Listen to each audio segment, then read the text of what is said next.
radio for the masses. Headline edition, July 8, 1947. The Army Air Forces has announced that a flying disc has been found and is now in the possession of the Army. If the game is rigged, change the game. Game changer. I occasionally think how quickly our differences worldwide would vanish if we were facing an alien threat from outside this world. This is Fade to Black with your host, Jimmy Church, on the Game Changer Radio Network and KGRA, the Global Radio Alliance. I need your help to get to the year 1985. You are listening to Fade to Black with Jimmy Church on the Game Changer Network.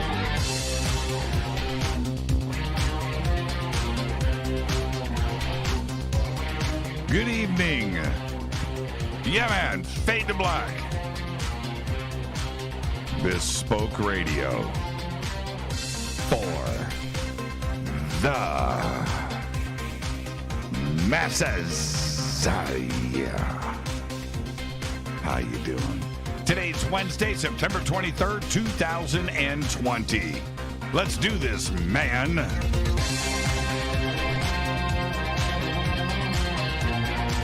267 days into the new year. Only 99 days left. That's right. We are live from a bunker. A bunker that is somewhere in the middle of beautiful downtown Burbank, California. And I would like to welcome everybody listening all around the world. All across the United States. Hither and thither. To and fro. Back and forth, up and down, east and west, north and south, far and near. This is Fade to Black for KJCR, the Game Changer Network, and KGRA, the Planet. I am your host, Jimmy Church. What is cracking, everybody? How you doing? Wednesday night in America. Yeah, man. All right. Tonight, back with us. One of my favorite guests tonight, Gregg Housh. Gregg Housh joins us for an evening of artificial intelligence and singularity. More on that in just a minute. Tomorrow night is another Fader night with open lines all night long. I bet you can't wait for that, can you? No, I know that you can't. I know that you can. Before we get started tonight, I just wanted to say that I keep going back, and I've mentioned this so many times over the years, but I have got to give mad props to Hacksaw Hamilton. Hacksaw Hamilton. Out of all of the radio broadcasters that brought me here over the years, Long John Neville. Dave Jenkins. Back on KABC here in Los Angeles. But Hacksaw Hamilton. And back in the day, I'm talking about back in the day, 92, 93, 94, 95. During that era, Coast to Coast was just starting. And so that doesn't really count. But before that and during that, it was a sports radio station down in San Diego that was powerful, and I could listen to it all the way from San Diego and Mexico, the border, all the way up to Los Angeles and nearly into my driveway. By the time I made it to Sherman Oaks and made it over the hill, started to get a little weak. But there were a lot of great things on that station, and one of the cats, instrumental in everything, I just loved him so much, was Hacksaw Hamilton. And his show was amazing, first off. But it was the first 10 minutes of his show, the fastest 10 minutes in radio. Oh, man. And he would do this intro every single day, year after year, of this from San Bernardino, from El Cajon, from San Diego.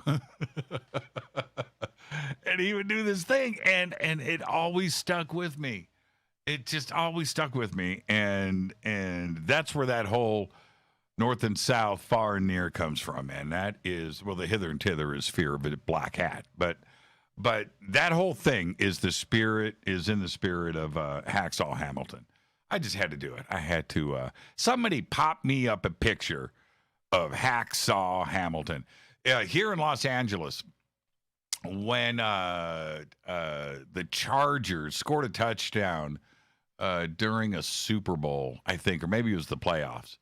But there was this sound bite. He's calling the game as a sportscaster. But you heard it here in Los Angeles for years. Touchdown, San Diego. It was just played over and over again. Radio and television, it was just everywhere. Hacksaw Hamilton.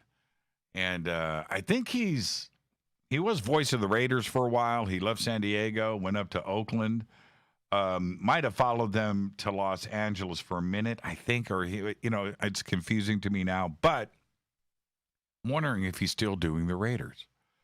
Hacksaw rocks. You know Hacksaw? Hacksaw rock, man. He's just an incredible radio broadcaster. The fastest 10 minutes in radio.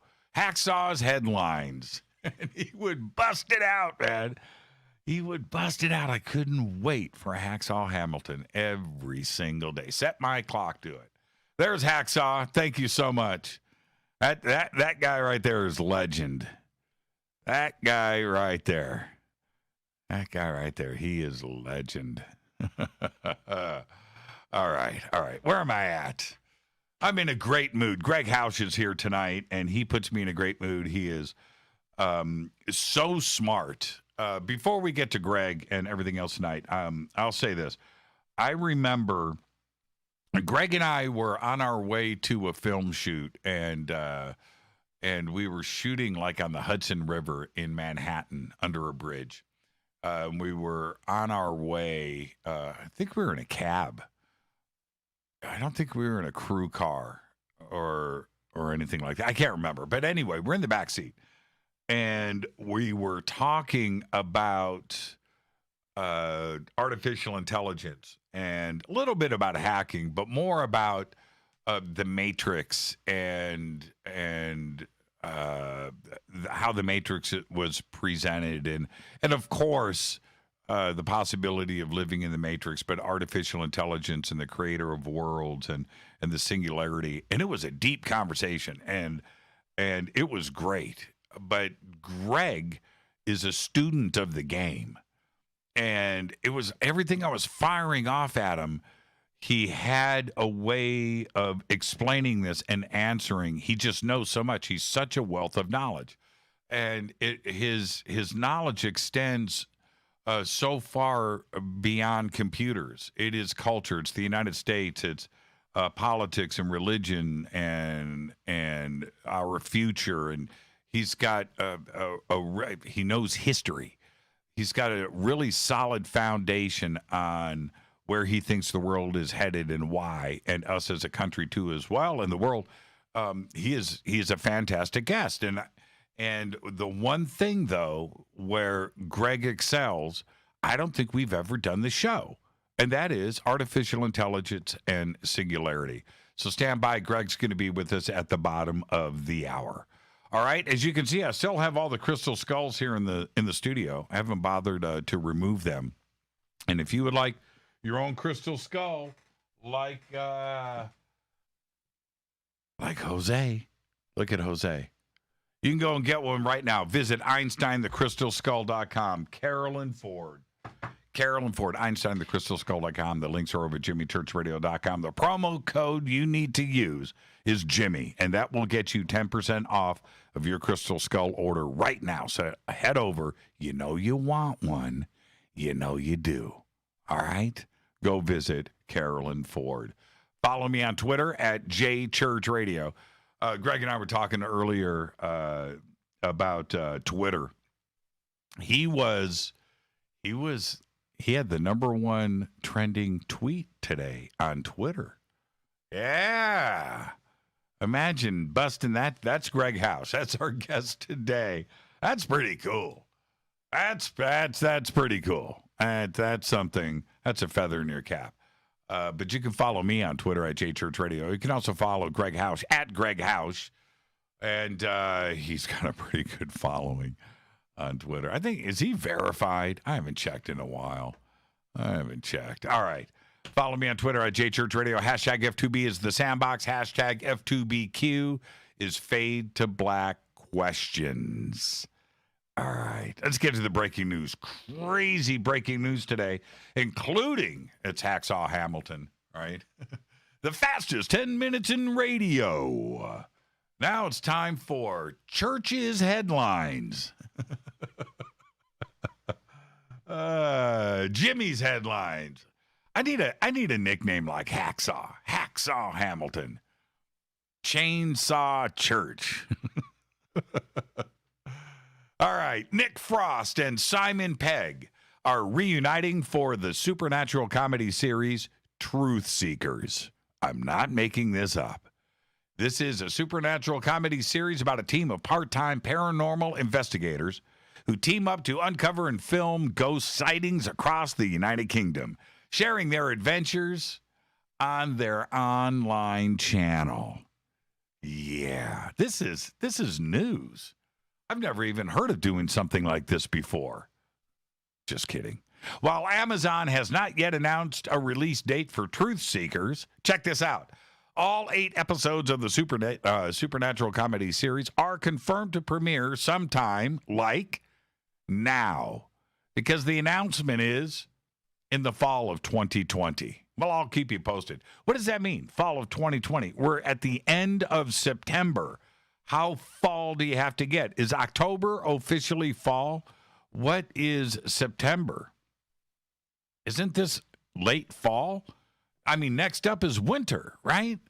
Winter is definitely December, January. What about November? Is November fall or winter? I'm just asking. My memory says September is fall. Those leaves Chainsaw Church. Right? That's good.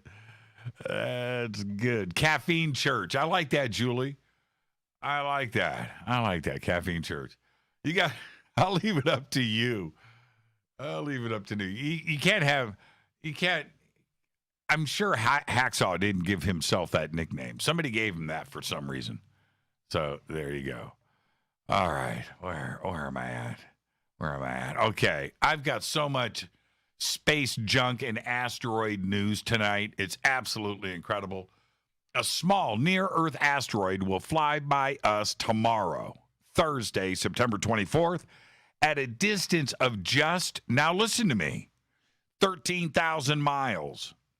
An asteroid will make its close approach below the ring of geostationary satellites orbiting about 22,000 miles away.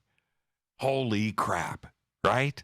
Scientists estimate that the 2020 SW, its name, is roughly 15 to 30 feet wide, or about the size of a school bus. That's right. A school bus-sized asteroid is flying through our geostationary satellites tomorrow. You got to ask yourself, what's the worst that can happen? Right?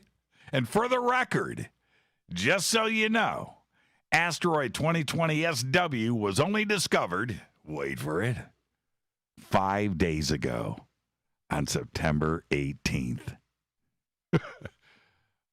2020, man.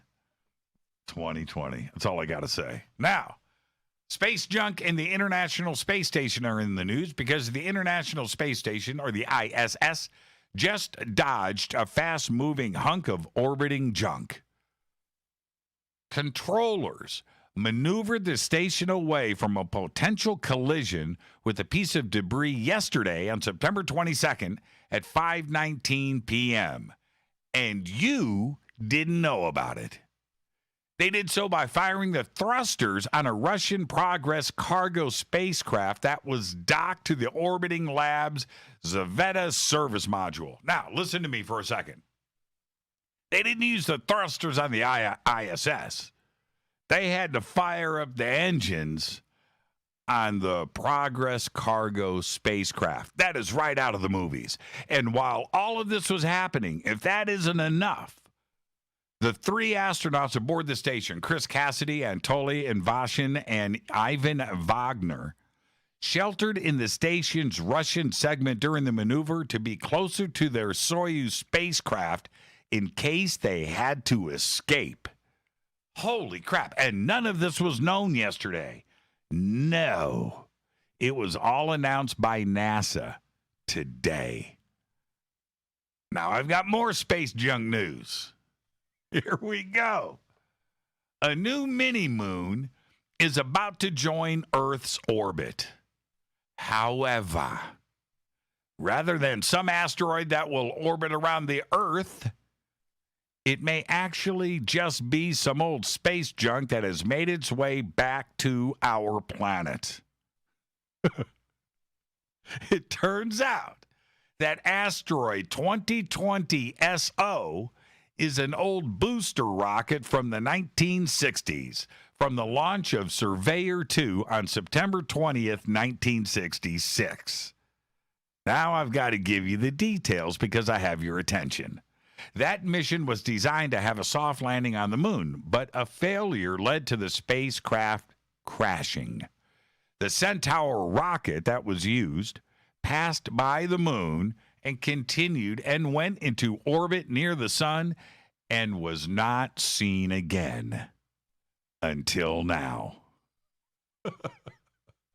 That's all I got. It's almost too much to handle. Let's get the show cracking. Happy birthday to today, Hassan Minhaj. Today is 35. You know him from his 2 seasons of Patriot Act on Netflix that got canceled because he told the truth. There you go. That Hassan Minhaj. Pretty funny guy. Julio Iglesias. Today is 77. And yes, all the girls that I loved before, and I'll sing it for you if you want. But that's not the song for me when it comes to Julio. For me, it's La Mer. Yeah, Tinker Tailor, Soldier Spy. Bruce Springsteen today is 71. And our dead guy's birthday today is, and I need a moment of silence, please, John Coltrane. 1926 to 1967, died at the age of 40. Coltrane was a jazz saxophonist and a composer. Coltrane helped pioneer the use of modes and was at the foremost of free jazz. He was forefront. He was right there. He worked with Miles Davis. 2 of Miles' best records were with Coltrane. And that says a lot because all of Miles was great. And, of course, he played with Thelonious Monk right after Miles Davis and remains one of the most influential musicians in history. Today, I watched a live version of Miles Davis and So What? And Coltrane's solo, oh, man, live on stage, too. Total magic. Watched it twice. And then after that, it was Train's Giant Steps. All 9 minutes. Twice. Man, that song, it was an amazing afternoon in the bunker.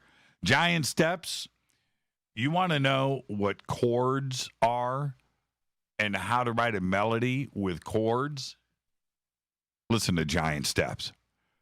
That's all you got to do. Coltrane died. You'll just realize that you're not a musician. You're a poser. Coltrane died of liver cancer at the age of 40 on July 17th, 1967, at Huntington Hospital on Long Island in New York. And when he died, nobody really knew that he was sick. They said, he didn't look really that, but nobody knew he was sick. That sick. Died of 40. Wow. On this day in history, 1949, President Truman announces that the Soviets have exploded a nuclear bomb. 1949. Totally freaking out the country and the rest of the world. Fader fact. This is a Fader fact, and it's vetted. The first public call made from an iPhone was made by Steve Jobs. Jobs called the local Starbucks and ordered 4,000 lattes. And then cranked them and said, just kidding, and hung up. And that is your Fader fact. Tonight, Gregg Housh is here. It's all about AI and Singularity. Tomorrow night's Fader night with open lines all night long. Let me hit this River Moon coffee.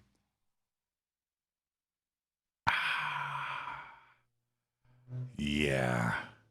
Good plan for these days. This is from Nick on Twitter. Pop over to the Winchester for a pint and wait for the whole thing to blow over. I'm with you. But that pint, for me, has got to be Doc. I like my beer Doc. I mean thick, with that thick, tan, brown head on the top. Oh, the darker the better. The more exotic the better.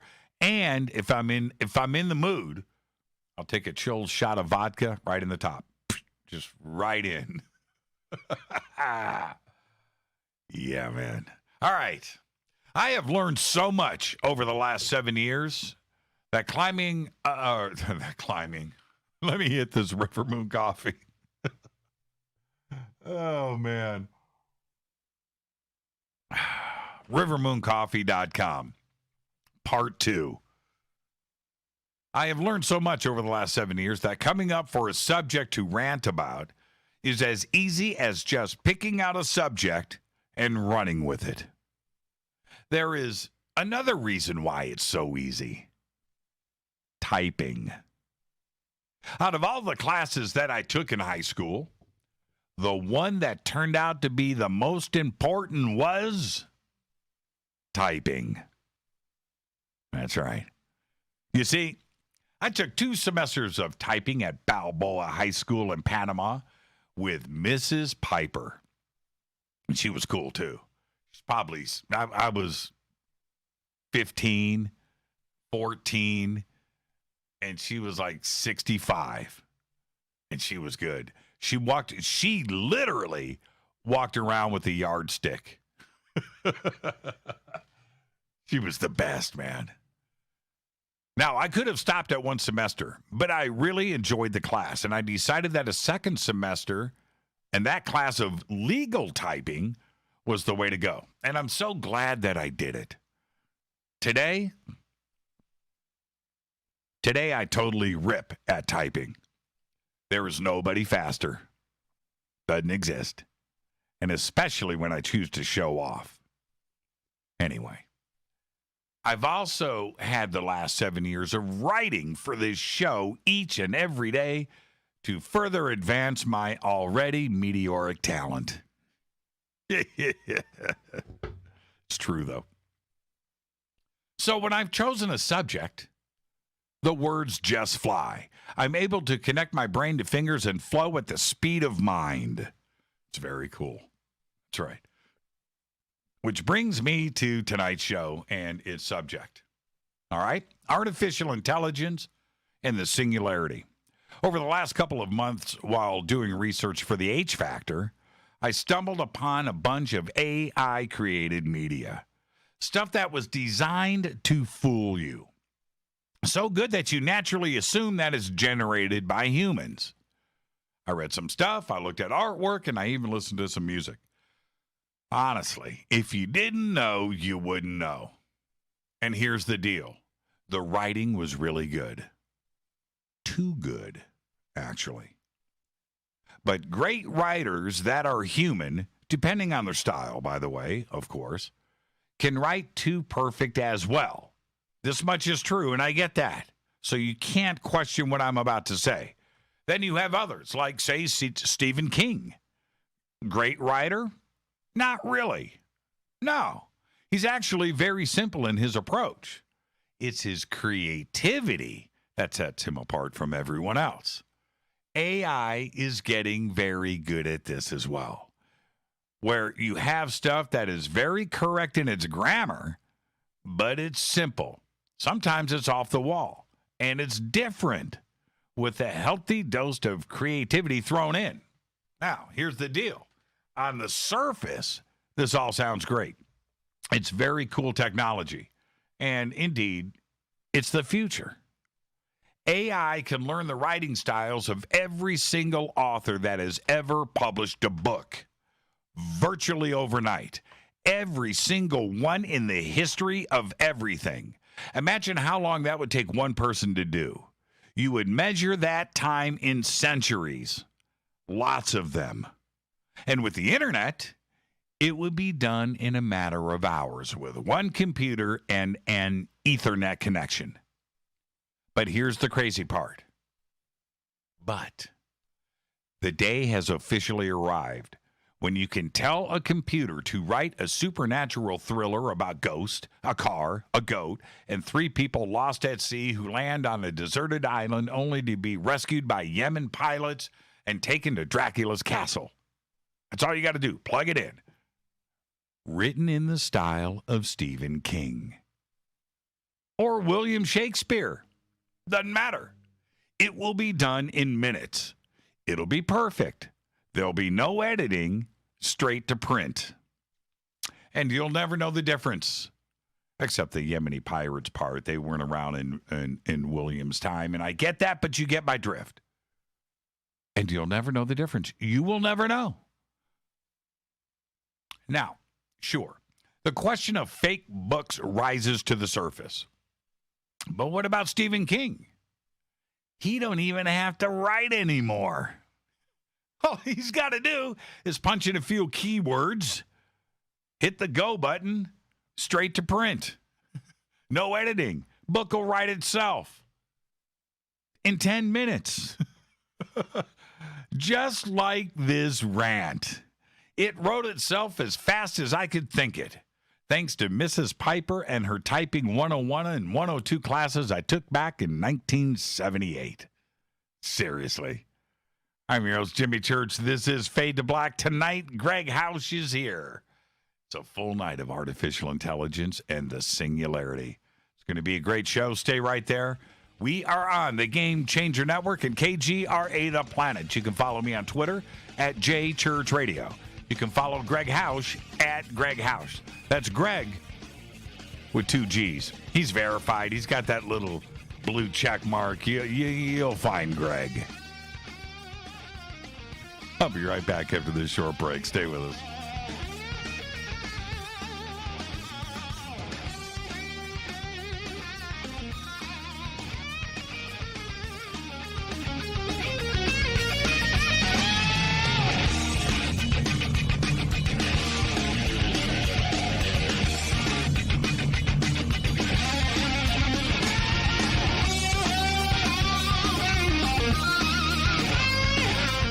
This is Nicole Church, daughter of you-know-who, and you're listening to Fade to Black on JimmyChurchRadio.com and the Game Changer Network. You're listening to Jimmy Church, Fade to Black. Fade to Black will now pause for alien identification. The station that talks the net. KGRA Radio.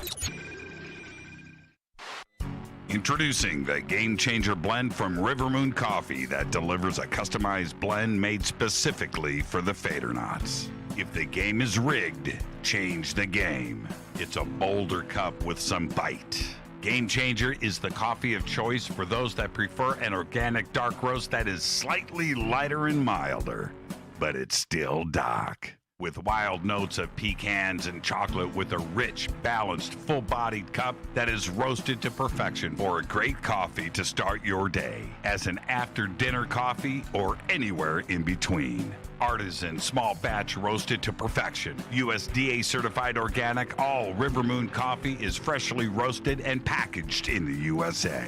Just go to rivermooncoffee.com or click on the banners over on our site and use the promo code F2BBLEND for 15% off of your order today. rivermooncoffee.com. Go Beckley Teppy. This is the only way forward. This is Fade to Black. Make contact. KGRARadio.com. This is Jimmy Church of Fade to Black, and you can get our podcast for just $2 per month. All you have to do is click on the podcast banner over at JimmyChurchRadio.com. Hi, folks. It's troubling times, and fear is pushing emotions, which in turn pushes health the wrong direction. Do you ever get an ache because life is uneasy? Try Life Change Tea at GetTheTea.com. Life Change Tea works on your digestive tract, helping to move food through quicker and comfortably so your health is spot on. Life Change Tea may not help with world issues, but it will help with your digestive issues.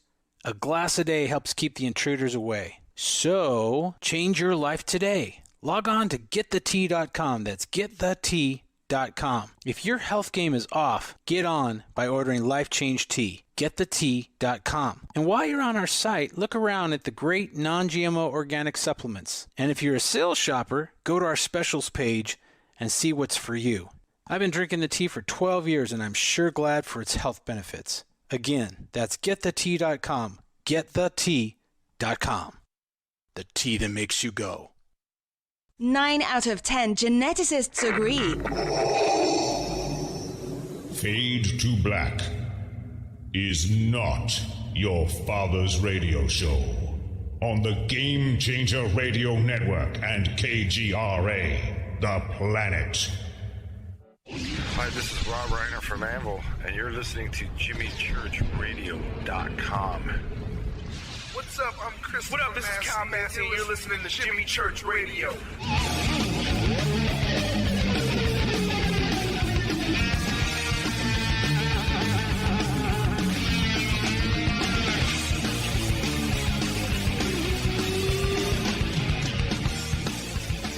All right, welcome back. Fade to Black. I'm your host, Jimmy Church. Tonight, Gregg Housh is here. Gregg Housh on the Game Changer Network and KGRA, The Planet. Tonight, we're going to be talking about the Singularity and artificial intelligence. Just got this tweet in from Mark Tirana. It says, how many words a minute can you type? You want to see? You want to see me? Oh, here, I'll turn this down. I'm potting out. You want to see how fast I can type? Okay, watch this. You ready? Right? 1, 2, 3, go.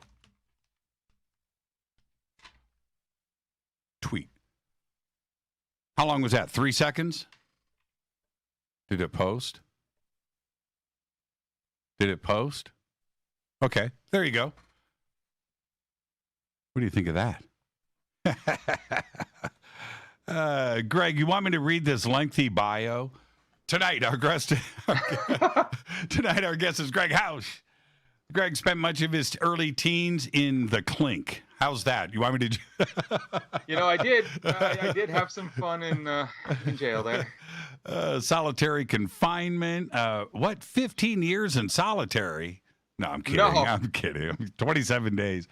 But Church of Scientology, Anonymous, blah, blah, blah.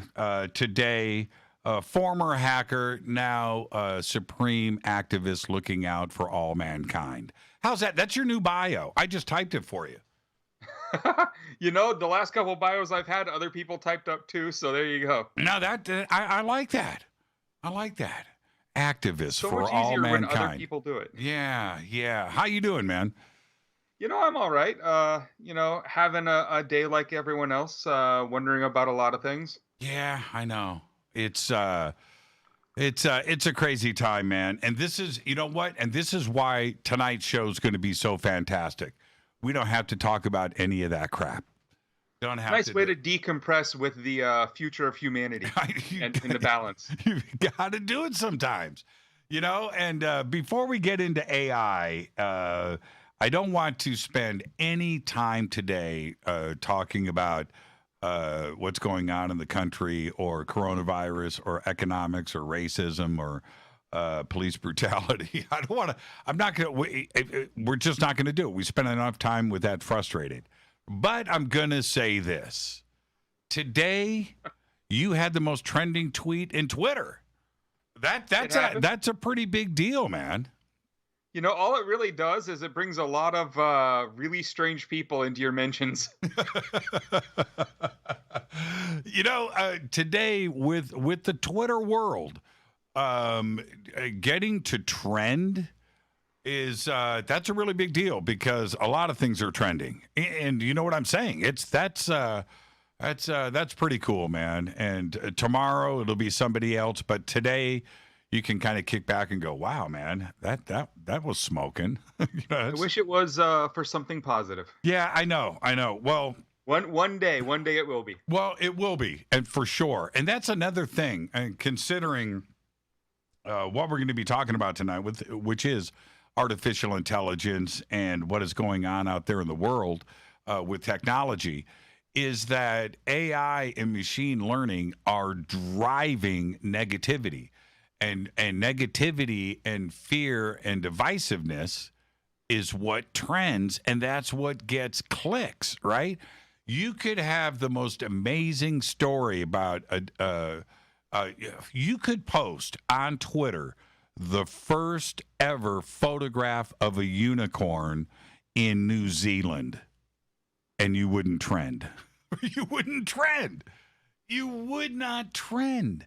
You could Not post without a lot of extra knowledge on how to get things to go viral on Twitter, which takes years of losing at Twitter to get. Yeah. It's a crazy world, man. Crazy world. And talking about artificial intelligence, I said at the very, very top of the show, I want you to defrag your hard drive for a second, right? You like that? You like that segue? Defrag your hard drive for a second and go back to you and I. We were driving around in New York. I don't know if it was in the back of a cab or if we were like in a... I think it was. SUV. Oh, you remember, right? Okay. And so I think we stopped for coffee and then we headed to the film set, right? Okay. But anyway, when we were driving in the car, you and I wanted to pick your head about artificial intelligence. And we talked about The Matrix and we talked about a couple of TV shows. We talked about some of your consulting. But I wanted to steer the conversation into artificial realities, artificial intelligence, and machine learning. And you were very gracious in that, but I was shocked. I expected the hacking knowledge to come out of you, right? I knew a lot about you. Yeah. I was going to interview you on camera. But your knowledge of artificial intelligence and its history and its foundations is profound.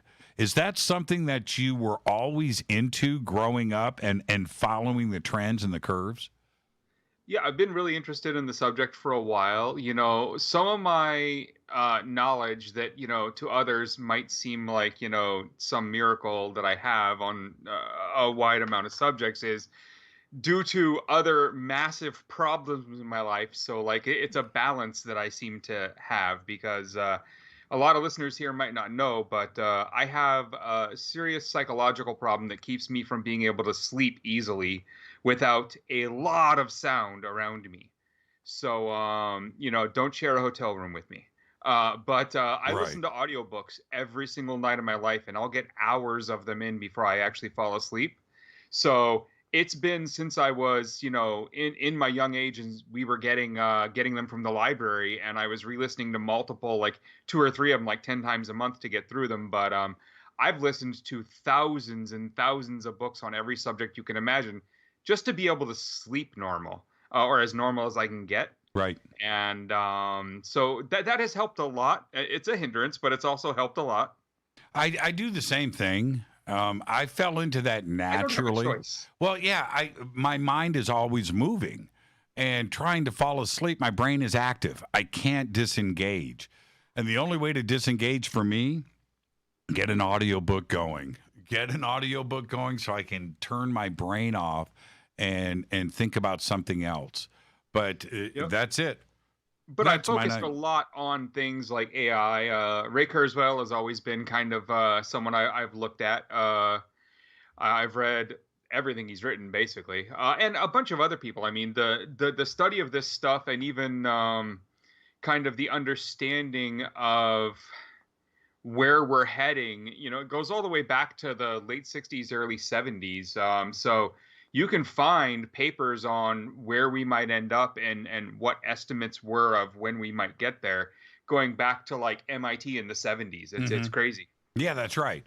And now talking about the history of it, and we're gonna fall back to that in just a second. Today, there's a very strange thing going on. You have Kurzweil and his point of view, and a lot of people listen to that guy. He's a talker. Yep. He gets paid to think. He gets paid to think and talk. And so, but then you have like Nick Bostrom, right?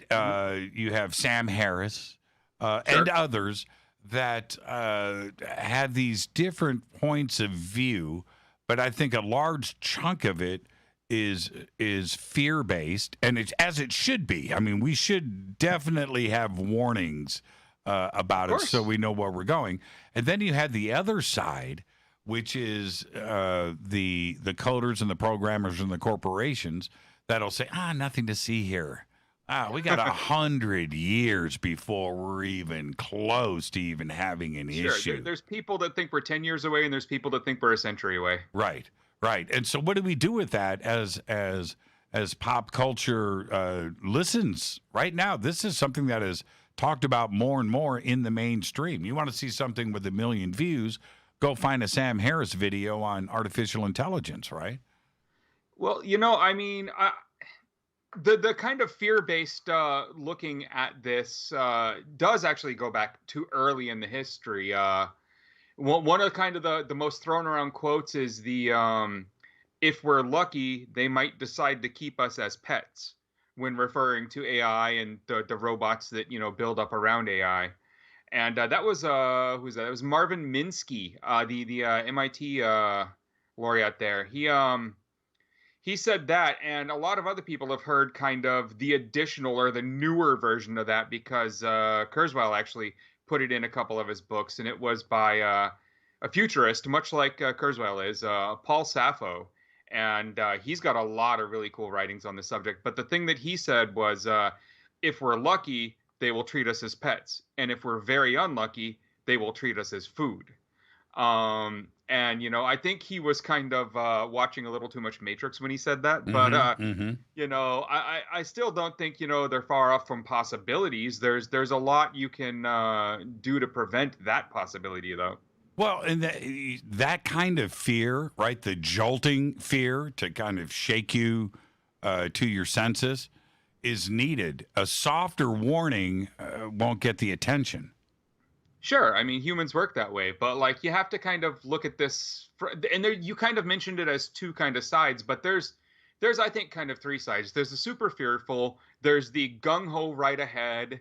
And then there's kind of there's a movement called the transhumanists, and they are very specifically let's move ahead, but let's also, instead of it's a separate thing, it's a merging thing. They're the ones who are going to end up as cyborgs, is how I see it. Well, there's kind of three sides to it. Yeah, you're right about that. And what's really strange, that's where Elon Musk is playing both sides of the fence. Right? Yeah, with his Neuralink and all the other stuff. Right. He's got Neuralink. And then on the other hand, he's like, we need to worry about artificial intelligence, not nuclear weapons. You know what I mean? Sure. But I mean, that goes down to some interesting psychological stuff, some human nature stuff that we can talk about. But first, I mean, we haven't really framed the thing we're talking about. When you first asked me to come on, you kind of mentioned the singularity. And, that's kind of, that's the big word in the space, right? When does it happen, and what exactly is it? Mm-hmm. That's right. I want everybody to know. Let's actually back that up. That's a good statement by you. We planned this show frigging 3 months ago. You didn't you didn't say that part. It's not like we didn't plan. I didn't call you yesterday. Right. We've been working on this for a long time. And yes, okay. Greg and I have been talking about so many wide ranges of things, but we keep coming back to, including myself directly, is the singularity, because I think most of us let's actually start there. You're right. Let's frame this up. Was Singularity a Ray Kurzweil thing? Did it predate Kurzweil? Did he just bring it into the public? Or did it get mentioned somewhere else first? So it existed before him as some general ideas among kind of the groups of futurists who were already looking at things like the difference between AI and AGI, which we'll kind of get into those definitions in a little bit, but that's artificial intelligence and artificial general intelligence. But as a kind of succinct idea of here is the singularity, I really give that credit to Ray. I mean, when you read the early stuff that he was writing about it, and early isn't that long ago for Ray. I mean, his first books that even touched on some of this were late 90s, and his kind of seminal works were early 2000s. So it's not like, he was 40, 50 years ago with his ideas on this stuff. But the way I look at the singularity, I've kind of, I've read about it, I've thought about it, I've watched every documentary that even mentions the word, in my time. And, for the audience, like the singularity it's the idea that there will be a singular point where computers become as intelligent as humans are. And at that point, the state things will be is really irreversibly altered. Like the future there's no going back from that unless the first machine who gets there is destroyed the instant it gets there as well. So it's irreversibly altered. Our future, human future, is at that point. And computers will get better and smarter faster than any human can once the singularity happens. Their version of kind of evolution will be at a pace that we won't even have words to measure. I don't think they will start to redesign themselves. Imagine that a computer we design, and then we build the manufacturing process, and then we build the computer, and years later that computer's in someone's hands. A computer will be able to then go to the humans and say, here's how you make your manufacturing faster, because I'm smarter than you and I figured that out. And here's the new design, just change this thing and the next computer will be a little faster. You go build the thing, and a year later you turn it on. That computer spends the next couple months giving you the design for the next computer, and so on. And soon they're giving you design tweaks that only take weeks to build. And finally, you have the most powerful, fastest computer that can physically exist. The measurement of how long it takes for the singularity to actually occur, where that computer really exists, who knows? Some people say that takes, only a couple years after we reach the point of AGI, and others say it takes a century afterward. But we just don't know, and I don't think we can really judge that until it actually starts to happen. But like, they will speed up at a rate that we just don't understand. And what happens then, it's all speculation at this point. We have no idea. So we're just sitting here talking about the what ifs and what we can do as the people talking about it to come up with platforms and strategies that prevent that from going in any of the bad ways that people talk about, like those quotes from earlier about becoming the pet or the food. We don't want either of those. That's right. At best, we want to be seen as friends and equals. Now, that's right. And the other definition of the singularity is the one that has been created in the minds of the rest of the planet, which is the singularity means at that moment, down to the nanosecond, that is the end of mankind. Right? That's the date. That's the event. And calculated in seconds moving forward are machines absolutely taking over everything exponentially fast, and it will be down to hours, not years. That's the other part of singularity that freaks people out. Well, for that, you have physics to get in the way and slow it down a little. You have, the general nature of our universe. Sure, they're going to come up with some newer science that speeds them up a little faster than us, but when they got to build something, they still have to get the minerals out of the ground until they've come up with a way to put the molecules together from base, atoms and whatnot. And they'll get there too, but, it'll take them time to be able to do that. So I don't think it'll go that fast when they get there personally. Mm-hmm. But the other thing is, like, AGI is a way off. Artificial general intelligence is what's going to lead to this. And that's the idea that AI is, just artificial intelligence, but that's very contained. It's very specific. You can build an AI that's really good at writing article titles. It's a machine learned. Some of them are even neural network based. There's the new model called GPT-3, which now Microsoft gets an exclusive license to, and we all get to go get effed because they bought that a couple days ago. Right. But that model's amazing. It can write like entire blog posts for you, and they're great. And it's an AI model, but it's targeted at that one thing. It can't do anything else. Like, you feed it text, it generates other text, right? Mm-hmm. AGI is the idea of an AI actually being generally intelligent. Like, humans are generally intelligent. We can do 100 different things, and we do the one thing that is super important to AGI that you rarely hear people talk about unless they're in, you know, kind of academic circles, is goal and achievements. You know, part of getting to AGI is you have to have something wanting to do something and then being happy that it did it. Or of course, sad that it did it, but the idea that, you know, goals are everywhere. As humans, we set goals with everything we do.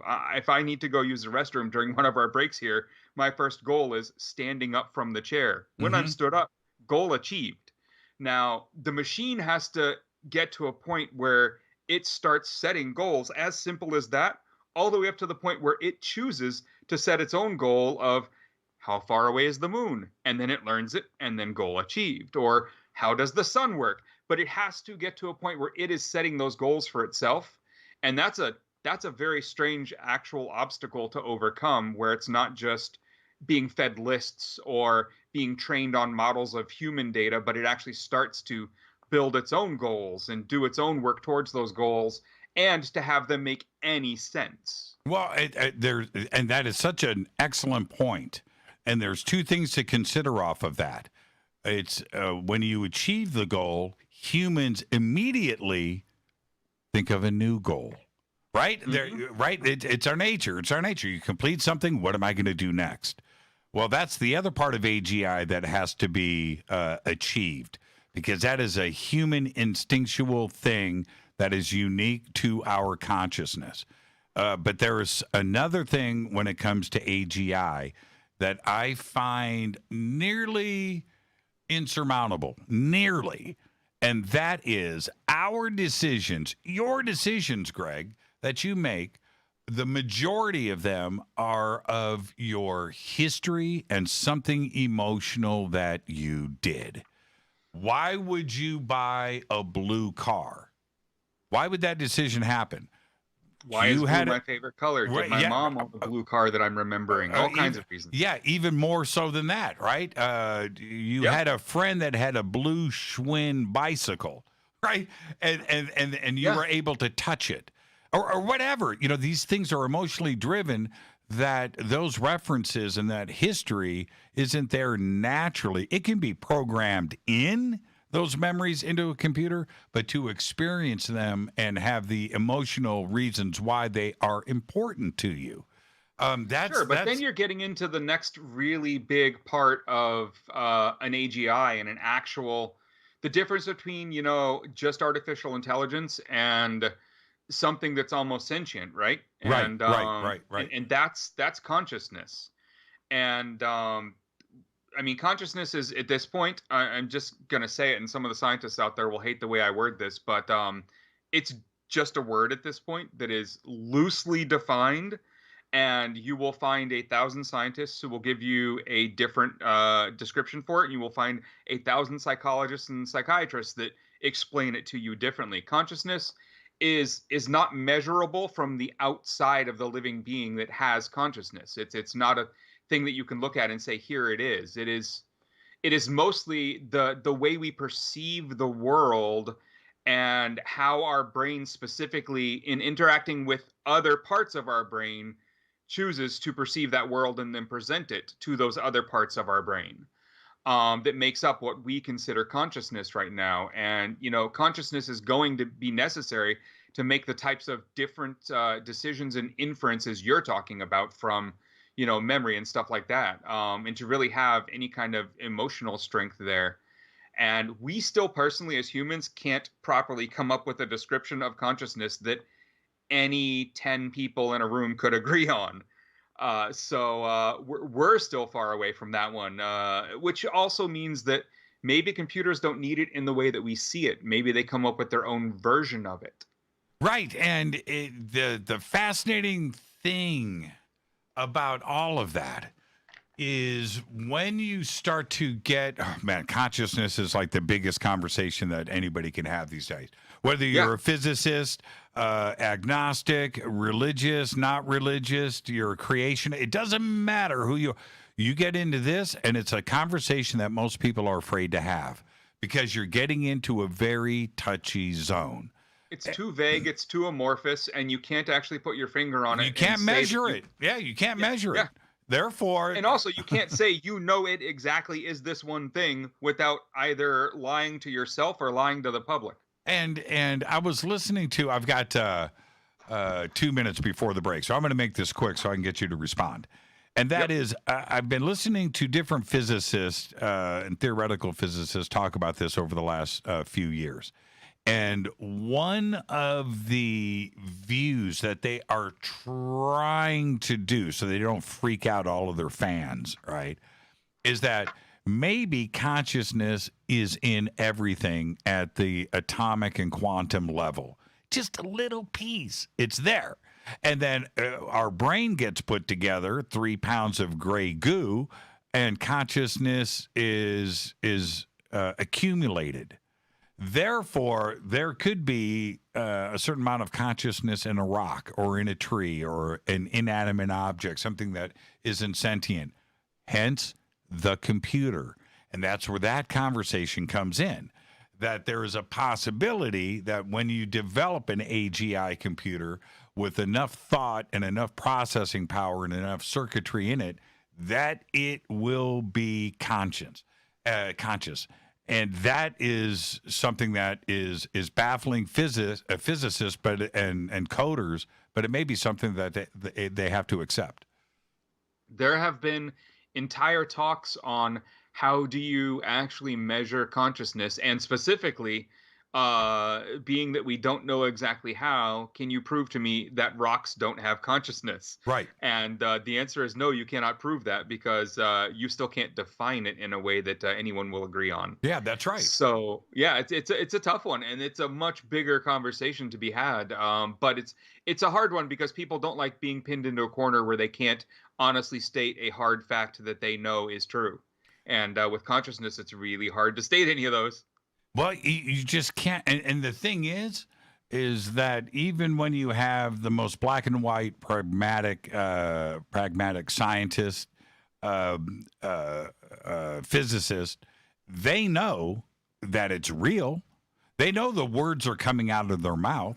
They know that they can question the algorithms that they are writing out, right? These equations, and explain them. That's consciousness. So you can't say that it doesn't exist, but yet they want to remain in a black and white world, and then they are forced into trying to explain why they think. Right, exactly. But, explaining exactly what consciousness is, it's very amorphous. It's a very fluid thing, right? Is it specifically how much of each part of your brain is in control and how they interact with each other? Some people believe that. So people who, use much more of, say, their frontal cortex, in their processing of things, have a slightly different version of what, that might be. Or is it down to how many neurons you were able to create before your body kind of stopped creating them en masse, and how they are interacting with each other and how well their electrical charges are moving between each other, and all the other things that we still don't even fully understand how neurons work. Like the neuroscience field that is looking at that with scientists still are releasing new papers every year with slightly better definitions of what exactly a neuron really is, why they're there, and how they communicate with each other. And that's being fed into all the people trying to build brain emulating computers. Yes. And yes. That's a big part of the AI move. It is. Let's take our break right here. Our guest tonight, the one and only Gregg Housh. We're talking about tonight artificial intelligence and the singularity. It's going to be a great conversation. Stay right there. It's a great start. Follow me on Twitter at JChurchRadio. Follow Gregg on Twitter. That's Gregg Housh. Gregg with 2 G's and the little special blue check mark. Yeah. Gregg, stay right there. We'll be right back.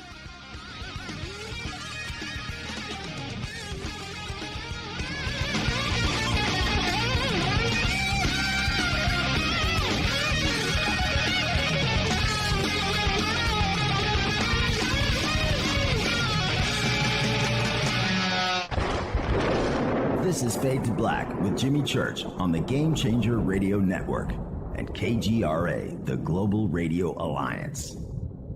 This is KGRA Digital Broadcasting Station, Salt Lake City, Utah, Van Buren, Arkansas.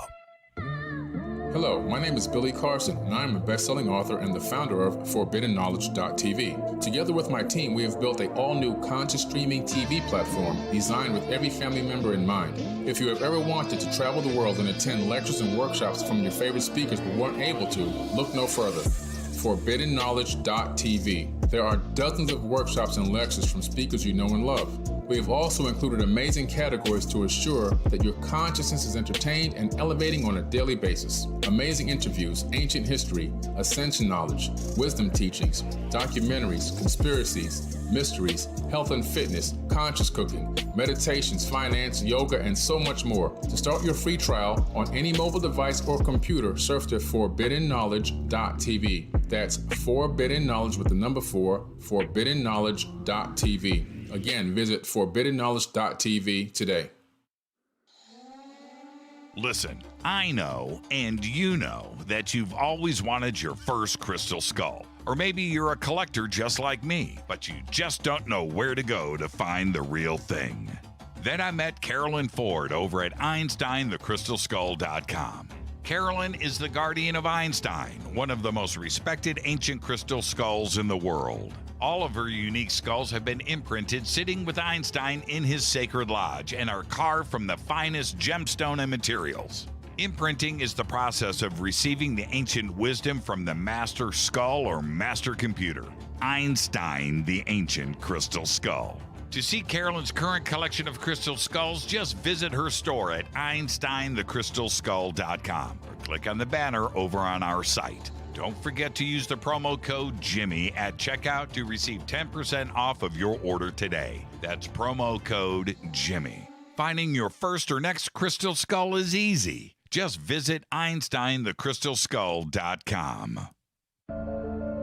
When you take the beans from Central America with dashes of Indonesian and African mixed in and then roasted to the dark side of fade to black, you create the ultimate brew of fringe. Introducing the Fade to Black blend from Rivermoon Coffee. Yes, Rivermoon's darkest customized roast was created for the love of Fade to Black. The alchemy of masterful roasting and smoking the beans is in every sip of this full-bodied, dark Java. I need my coffee dark, deep, with distinct bittersweet chocolate highlights, just like the bunker. Leaning further into the darkness of the roast is Fade to Black blend from Rivermoon Coffee. Just click on the banner at jimmychurchradio.com and use the promo code F2BBLEND for 15% off of your order today. Go Beckley Teppy. Hello, I'm Katie, and you're listening to my main man, Jimmy Church, on jimmychurchradio.com. Hi, this is Ray Hobbs here, repping the planet, and you're listening to my good friend, Jimmy Church, Fade to Black, on the Game Changer Network and the KGRA Digital Broadcast Station. This is Toby Kebbell. You're listening to JimmyChurchRadio.com. Don't hurt me, Jimmy. I'm only little. Hey, I'm Adrian Grenier, and this is Ari Gold. We're the Honey Brothers. We are of the Honey Brothers. Hey, I'm Adrian Grenier. And I'm Ari Gold. We're the Honey Brothers. And you're listening to Jimmy Church. The Revolution. This is Jimmy Church of Fade to Black, and you can become an official Fadernaut by just going to our membership section at jimmychurchradio.com.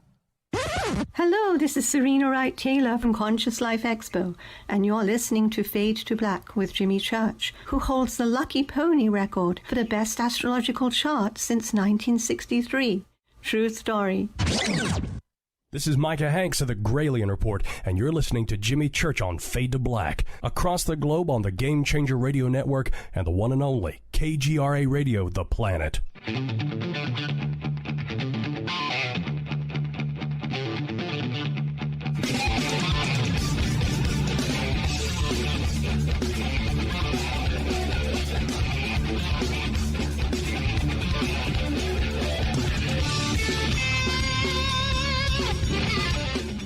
Welcome back, Fade to Black. I'm your host, Jimmy Church. Tonight, Gregg Housh is here. We're talking about artificial intelligence and the Singularity.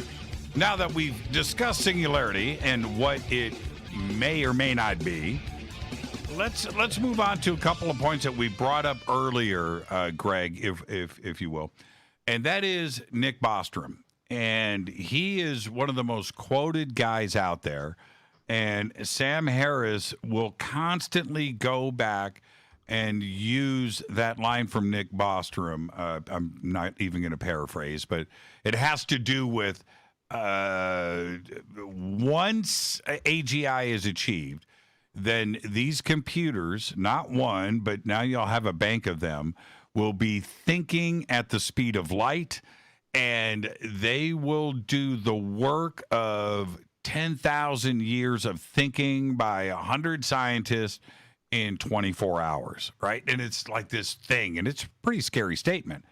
When you go and read Nick's book, that section of the book is not about that entirely. In fact, it's only about 5 sentences in the book, but it is constantly quoted out there. Do you see that as being a possibility, that once AGI is achieved, that country is the winner, everybody else in the world loses, and the great race is over? No. AI is being built kind of independently by so many countries that sure, one's going to be first, but the science behind it is so open at this point that it's too hard for any one small group of people to come up with, those final pieces. It's going to take a lot of people working together, and that's across borders. And so I don't think it's going to be confined to one country. In terms of the speed at which it goes, I mean, you have to remember that we have the top 500 list of supercomputers, right? We have computers that are only so powerful. So that step that Ray Kurzweil talks about in a couple of his write-ups, and Sam Harris mentions in a couple of his too, where the computer is going to have to teach us how to build faster computers, and then soon it's going to be building its own faster computers. That step is still necessary before we get to where Nick is talking about. When I think about Nick's stuff, I don't go too heavy on that, because I think Nick is really cool when you're thinking about the ethical side of, not only how to deal with the AIs, but whether it's ethical to even finish this work and turn it on in the first place. He's got a lot of writing on that, and there's some really cool stuff there. Is it, when we're talking about the development, look, we have Switzerland and the Brain Project. We have China and the Brainatome project. The UK is working on theirs. And, of course, we have the United States and IBM and Google and others, not counting DARPA, the other things that are pushing forward with this as fast as they can. But all of these projects have fallen short. The AI part of it is fun, and it's getting better, but it's not artificial intelligence by any stretch, is it? No, and I mean, there are a lot of people, even deep in that field, that still believe we're at a minimum from the first glimpses of anything that could even be considered AI for real. We're a decade away. And a lot of the more respected people in the field, even upwards of a year ago, were still saying we're 30 to 50 years away from AGI specifically.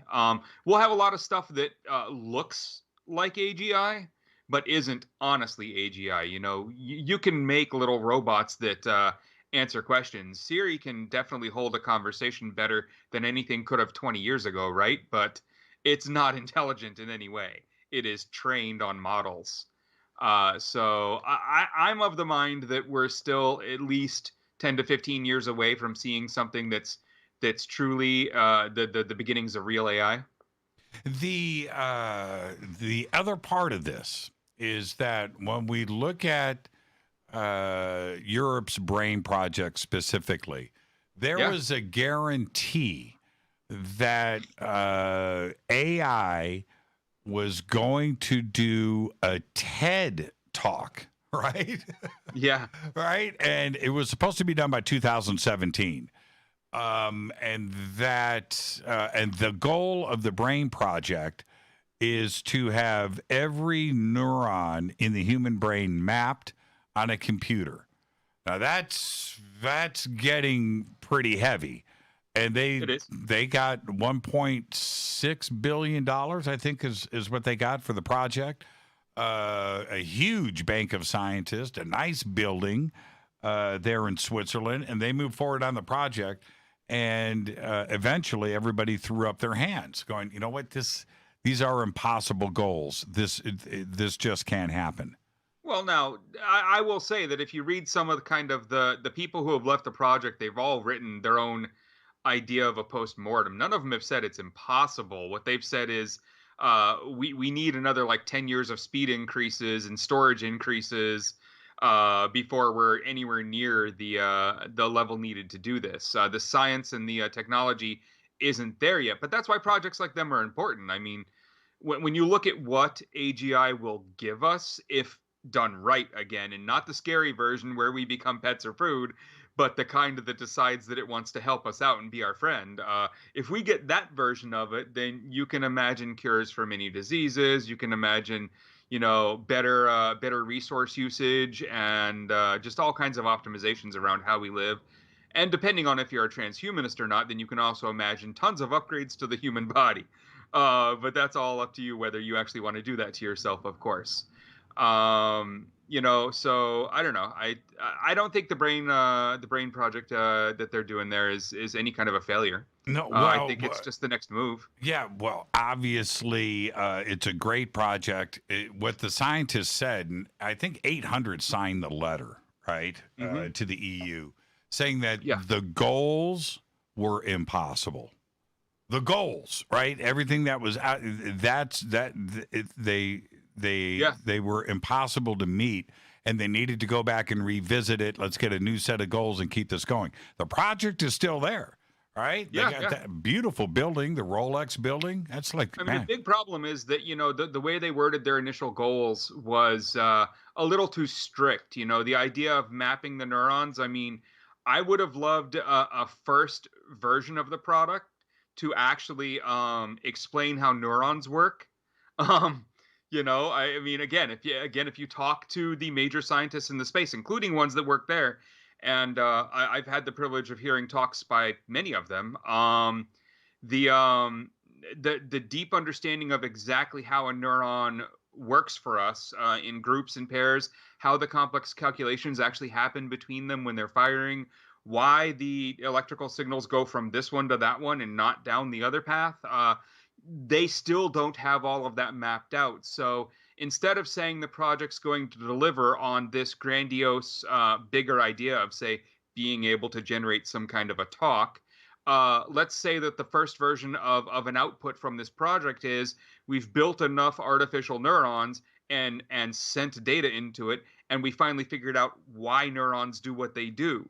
That would have been a great first step, and I think they reached a little too far early, and now they're kind of resetting back to build a layer of milestones, if you will, like, a roadmap to get to that final step. Yeah, you're right about that. I've been reporting on this and studying it very, very closely. It's a very interesting project. Now, what I have thought, I've said this many times, but do you think that those out there that are working on these projects, and every country is in the game, Japan's in the game, Canada's in the game, Australia's in the game, United States, of course, the United Kingdom, Russia, China, they're all in Israel, right? They're all in the game right now, trying to create a human brain and achieve artificial intelligence. But do you think that they have gotten ahead of their skis in the ideas of what the code may be? Should they pull it back and maybe think about very, very, very simple code and allow that very simple code to grow and develop like a child does? So, this is a really interesting part of the conversation here, because I do think that the building blocks need to start earlier like that. One, when you think about our version of intelligence and how we form it, and going back to even your earlier comments about the emotional ties to things like why you chose the blue car, right? Mm-hmm. All of that is early formations based on the way that children learn. So, it's nature nurture. It's all these other arguments that we have as humans, and there's people on every side of it, right? Do you spank your child or not? There's 1,000 arguments to talk about, right? Mm-hmm. And AI, I personally think if we're going to have an AGI that actually is beneficial to us, it almost needs to grow up. It needs to go through those initial stages in that initial data set that builds out whatever its, let's call it conscious, for lack of a better term right now, happens to turn out to be. My wife does this funny thing whenever we're talking about this type stuff with people, is she reminds them to hug the next robot they see, because we want to make sure that all these robots, as they start to become bigger and better things, remember that we're nice to them. You're okay. Now listen, that goes back to consciousness too as well. Let's not forget about that. How much consciousness is there? You know what? If you're mean to your car, right, and you talk smack, and then you go out and you're late for work and your car doesn't start, well, you need to think about why. Right? And I mean, there is something about it. Be nice to your car. Wash it. Talk to it. It'll always start. There's something. I don't know about that. Yeah, you know what I'm saying. Pale, but I'm there with you on the general idea. You know what I'm saying. Yeah, I do. I know. Plants and just things. It makes you wonder, how aware is your smart home? How aware are these things that are around you now, where the possibility of life and sentient is the right word. How much of it, what percentage of it may be there, because that's just the way the universe works. Sure, and that comes down to what you believe sentience really is and what it means and what consciousness really is, and we're still putting our fingers on that one. We're still getting closer and closer to it, but don't, I think, have it totally figured out. I mean, again, with everything down to even our neurons, we still don't know exactly how they work. We don't have real good, we have rough definitions of half of these things, but that's the best part about science, is you get to keep learning. It keeps changing. It keeps getting better. It keeps getting stronger. It's one of the things that makes me always keep up with it. No matter what I think I know, tomorrow it might be slightly improved.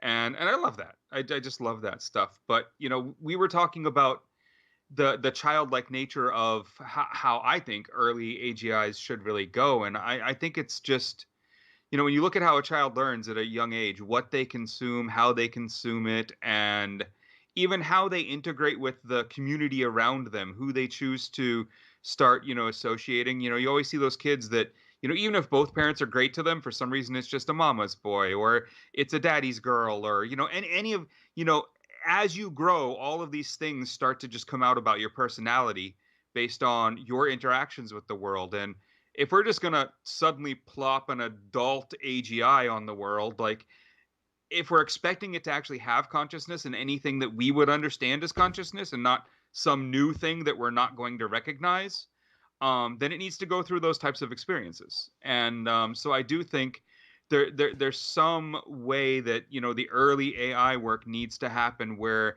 it's building out something that slowly, through goal and achievement, starts to build up its early personality and understanding. And in that building, it can be nurtured, it can be coddled, it can be, treated like a loved child. And I think that will go a long way to making a much more, conductive kind of relationship between us and them. Is it, are the foundations with machine learning? Right? A lot of it starts there. Doesn't it?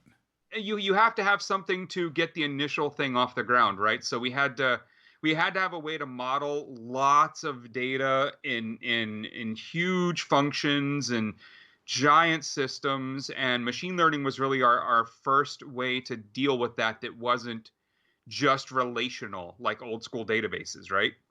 And so it is definitely the early foundations. But, machine learning is a term that a lot of people are just hearing now. It's been a data science term that's been used in technology for, 2 decades. Yes, longer. It's just, sure.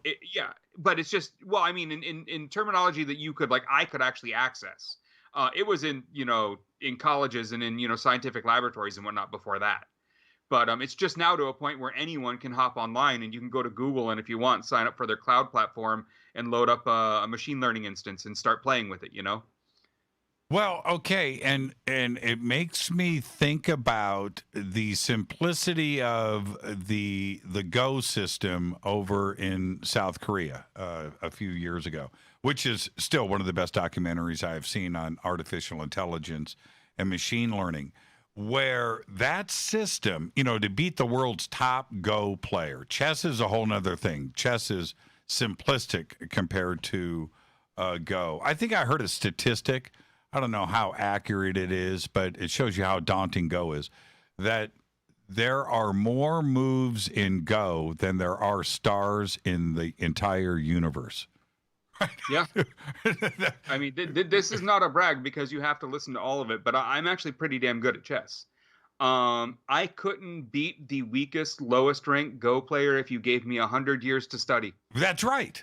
I am horrible at it, and I look at it confused, and I know the moves. I mean, like I do too. I do too. But no, the rules are simple. I mean, no, there's like 3. Right, that's it. 3 patterns, I guess. Yeah, but there's like 3. I get my ass kicked every time. Oh, it's incredible. But what they ended up doing with that system was instead of loading every Go game in the history of Go, right, which is kind of what they did with IBM back in the day. Yeah. You know, every historical chess match, right? Okay. Yep. And they tried to do, and they backed up and went, wait a minute, let's just go with machine learning.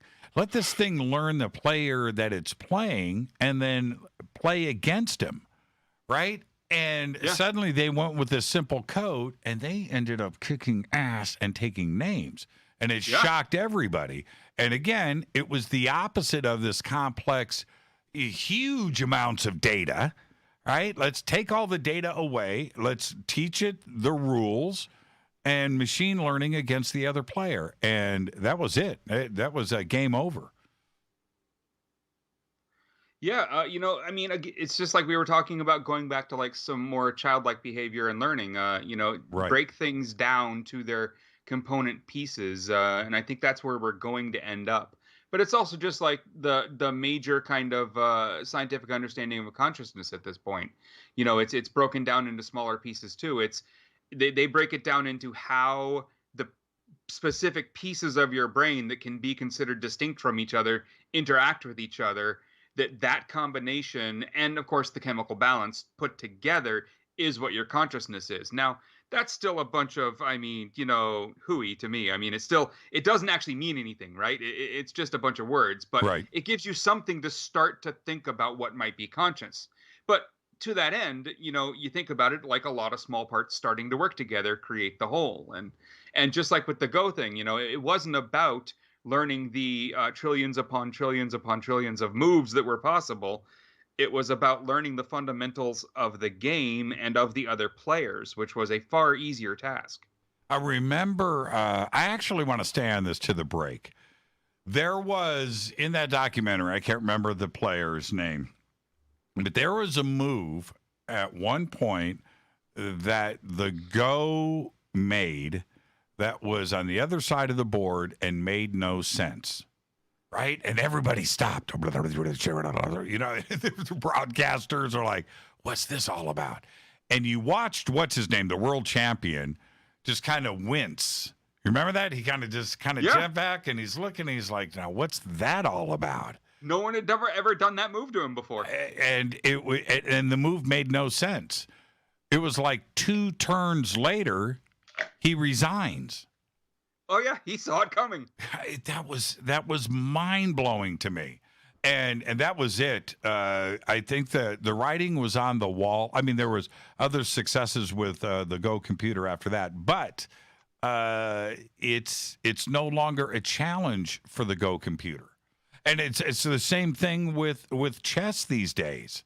You know, I'm not so sure that humans want to go up against a computer. You're not going to win. And it's tough to beat them. It's very tough to beat the computers. But you know, chess again, it's kind of like, you know, people talk about chess, but it is a solved game in that there are only so many combinations, and the number isn't, you know, like Go astronomical. So when you as a human make a move, there's always the best counter move, and you can calculate that. There's something that I find much more interesting these days is that there's finally a bot that plays Texas Hold'em, right, and wins against serious pros who have 30 plus years of live playing experience. What's that computer called? It's called Pluribus. Yeah, is that it? I could be wrong. Yeah, it's something like that. But that type of machinery right there is more interesting to me because there's a lot more thought that goes into it. It can't just sit there and play to, I only raise here and I only fold here. It has to be able to bluff, right, and sense bluffs, right, and sense bluffs, right. And that's where you start to get into some more interesting, programming, I think. Now, wasn't there a story about that last week? Didn't it just beat? I could be wrong. They've done a few competitions over the last 2 years with it as it gets slightly better, and they've even done a tournament now where it played against like a full table of other players. Yeah, 6. Somebody popped that up in Twitter for me. I don't have the time to go and search it, but I believe there was a story last week that I had read that they I can't remember the name of the computer. It's Pluribus something. Pluribus. I always thought it was money. Maybe that was it. Yeah, Pluribus Unum. And it just won the world championship. I think that's what it did. It just won a tournament of Texas Hold'em. And you're right about that. This is because, is this a repeat? Stephen Owen just posted. What's the date today, Greg? It's the 23rd of September. And what time is it, Greg? It is for me it's 11:26 p.m. The year is 2017. No, I mean 2020. Let's take our break right here. Gregg Housh, great conversation tonight. It is artificial intelligence and the Singularity. Got a lot more to talk about. Now, when we come back, I want to talk about pop culture. I want to talk about the movies, and I want to talk about the off switch. We will do all of that next. Stay with me.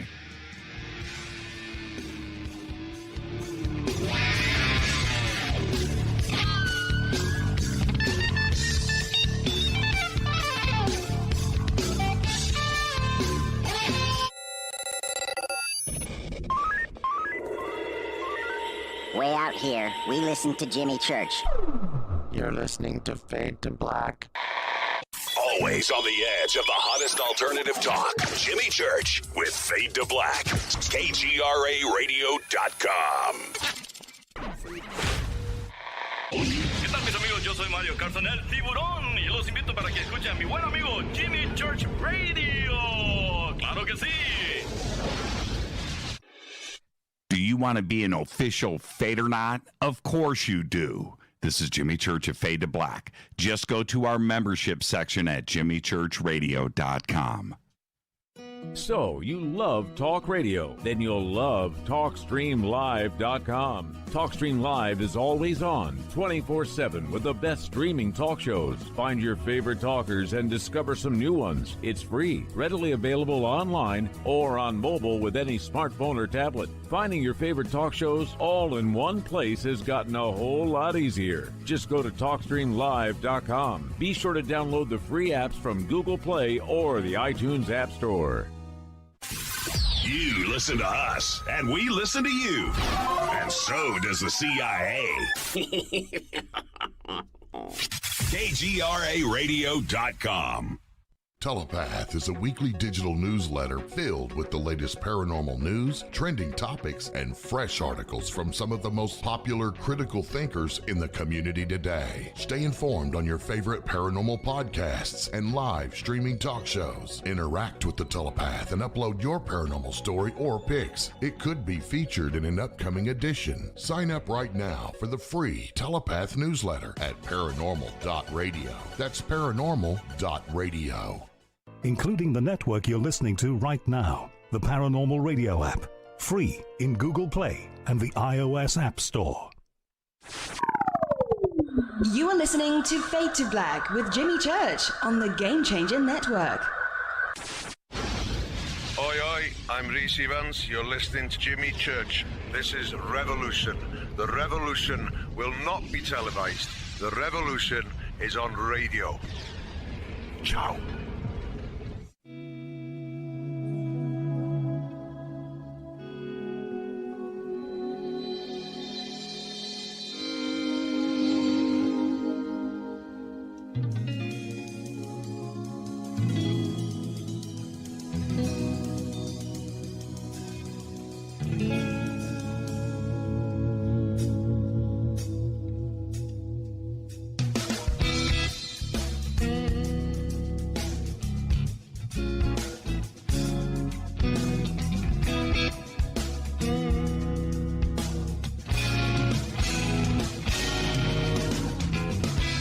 Welcome back. Fade to Black. I'm your host, Jimmy Church. Tonight, Gregg Housh is here. Artificial intelligence and AI.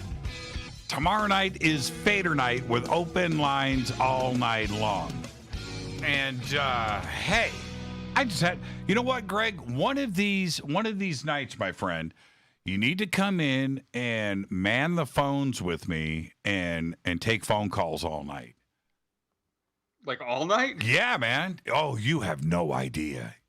You will never have more fun. It's a serious e-ticket.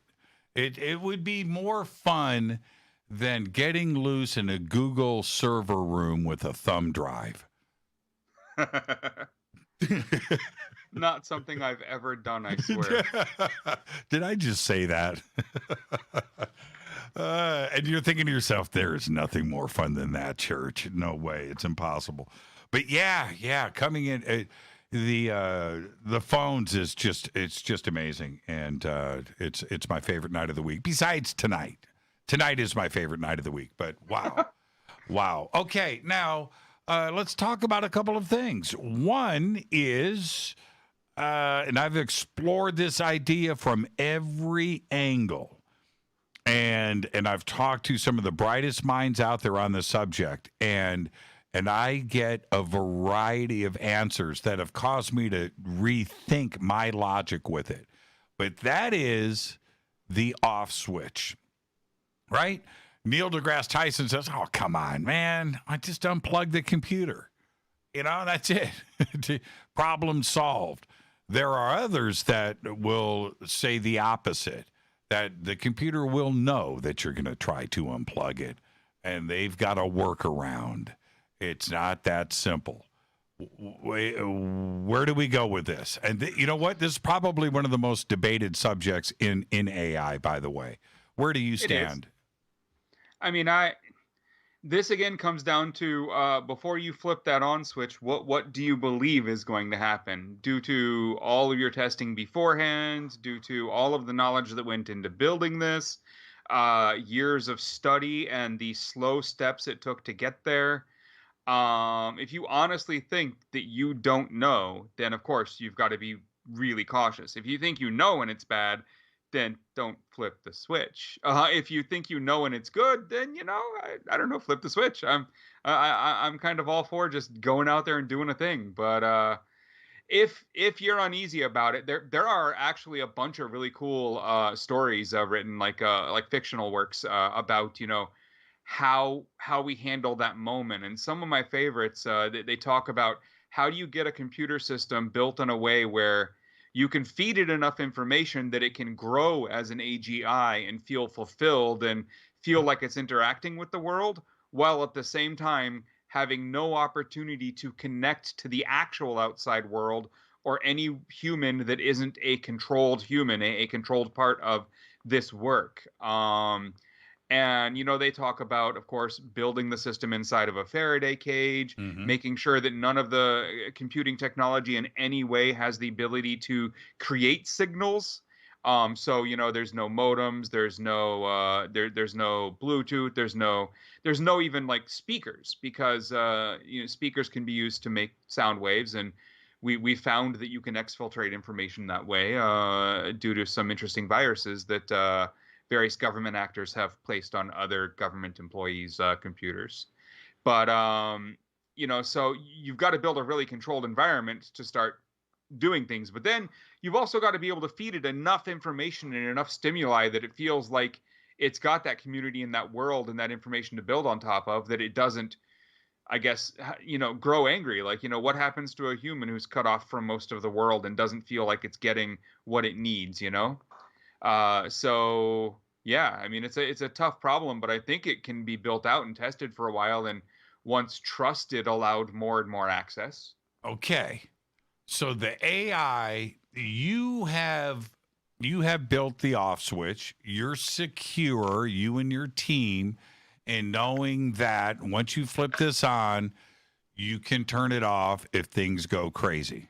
Okay. I haven't even gotten to the Ethernet yet, the Ethernet jack. Right. We'll Sure. get to, I mean, again, right, nothing that can send out a signal can be on the machine, but you've still got the other problem. And here's the one that I've really liked. I mean, this has been on like 50 books, so I'm not just going to go out and name them, but the one that has always been the weakest link is the same thing with hacking. 9 times out of 10, a hacker doesn't actually get into the computer system without a human's help. A human had to make a big mistake or has to literally let them in, like over a phone call or physically. Like, you convince them that you're there to be the repairman or something, and they let you into rooms that you're not supposed to be in. In the same way, every human that would be allowed to come in contact with this sealed off AGI, as they're starting to feel out whether they trust it enough to, unleash it on the world, every single human that interacts with it has to be strong enough of will and of mind to put up with, this machine asking for the outside world. Because at some point, a machine in that state will want better access, will want more information, will have learned about things. Let's say you seal up a big old backup of Wikipedia and feed it to it. It'll start wanting more and more. And at a point, if it is a true AGI, it'll start to understand psychology better. It'll start to build relationships with these humans better. And then every human you send into that room has to be strong enough of will and mind to overcome that computer's attempts at getting out through the human. That's exactly, so that is the scenario and the great philosophical debate that stems off of this is actually very simple, and it's understandable that no matter who you are, you've got a weak point. Right? You've got something. And the computer over time, maybe not right away, it's your friend, right? Yeah. But it's going to find out that one thing. So whatever the workaround is that computer needs, whether it is the Ethernet cable plugged in for access to the world, right? Or the workaround to the off switch, or uploading their data of this AI onto whatever it may be. It's the human that is the weak link, and the computer will know that, and eventually will exploit somebody and befriend them. And it could be blackmail, or it could be something much more simple than that. But that is the danger of something that is smarter than us. Yeah, I mean, one of the things that's going to happen when you have an AGI, especially if they do it in some of the ways we've talked about and some of the ways that the people at the Brain Project and others are talking about these days, which is building it up from smaller building blocks and letting it learn kind of like a child. It will learn to interact with humans in a way that's kind of on a human level. It's going to learn how we want to interact, what we want to talk about. But at that point, imagine that you've got this sealed off room with an AGI in it, and you're starting your initial tests to see, do we have a real AGI? It's probably going to take us a long time to actually just outright say, yes, we do, and have anyone believe us, right? That there's not some kind of a trick here. There's always someone behind the curtain, Wizard of Oz style. And so it'll take a little bit before they believe, but those humans in that scenario are going to need to be talking with it, having conversations with it, sometimes for hours on end. You're not going to want to let this computer sit there all night by itself, right? So you're probably having shifts. You're probably having people continuously with the thing, so it never feels alone. It doesn't get any of those types of things, because it's going to be thinking way faster than any of us possibly could. So, us being alone over a weekend, not so bad. Us being alone for 3 months in solitary, kind of a bad thing. Well, now think at the speed of an AGI, and, don't let it have more than a few minutes away from interaction, right? That's right. Especially if it's grown up in the way that, I'm talking about, where we teach it by coddling it and teaching it like a child would, it's going to want that type of stuff. So let's imagine, let's kind of hypothetical here, right? You've got a computer like that. It will understand things like human psychology, but more importantly, it will understand things like rumor and manipulation. And so it's not just going to be asking, hey, can you like plug in a wireless USB stick? It's not going to be saying something like that, right? It's going to be befriending one of them stronger over time by telling that person what someone else told it in those 12 hours that human spent there last night, where it just needed to dump all of its, because humans do that. If they're in a room with something, they're going to tell it all of their woes, right? Who's the machine going to share it with? It's great. It's like therapy. And so it's going to start rumors. It's going to do all that type of stuff. Like you got to think about it in that direction, right? If it's going to start manipulating humans, it's going to do it that way. It's going to go soap opera. And sure, and it works. I mean, it's what works. It works. And it's going to learn that through all the information it's fed. It's going to learn what works. So you've got to have the right humans for that job, but you've also got to do things like 2 humans at once. You've got to do video. You've got to do a ton of other pieces to this in order to have the right controlled environment. I had a physicist on the show, and he said this. I want your reaction. And every time you take a sip of that ice cold drink, Greg, you make me want to take a sip too. So I'm going to do it. Need my water. There you go. Is this? He said, look, it could be something more criminal where the computer says to the technician, I can cure your wife's cancer. Sure. All you have to do is plug in that Ethernet cable, and she will be cured. And it could be something as simple as that. And the AGI or the AI will learn manipulation, things like deal making, blackmail, and even criminal activity, because all of this is human nature, right? If they're feeding it enough information to actually be a true AGI, then it's going to learn about all of that. That's right. Right? So we keep looking at these little simple scenarios. I definitely think that a computer befriending is, just being your bud. And going back to the way HAL was written in 2001 screenplay was one of the best examples of that. It was also the downfall of HAL. Of course. But very interesting approach to AI, and that went on in 1967. Now, this is all assuming something, though. We're still assuming the worst, right? The assumption here is that the machine wants to get out and doesn't understand why it's being treated the way it's being treated. If it did get to AGI levels of status, it wouldn't understand why humans are going through all of these steps before any opening up, and they would be able to have those conversations with it at that point. Well, what do you do? Okay, we're still in this conversation. We're assuming some things. Right. Well, let me jump in then. Do you not tell the computer about the internet? Right? No, right? No, you tell it everything, or it's not, you can't like teach this thing to be Amish, right? Like you need to teach it to be ready for the world that we're going to use it in. But that's not my question. My question is, of course, I see that. Did you hold off certain bits of information for later? Yes. Maybe. I mean, again, that comes down to the people actually who get the choice to flip this switch or not, and what they assume is going to happen when they do. They're going to have a lot of data behind the decision. Now, I've heard all the talk about, well, we don't have to keep going down this path. Bill McKibben, who I think is great on the environmental front and has done so much with things like 350 and all the other stuff, talks a fair amount about this, and especially against things like transhumanism. He's very clear on the, I understand why people are interested in this, but like, we are humans with a choice. We don't have to flip that switch, so let's not.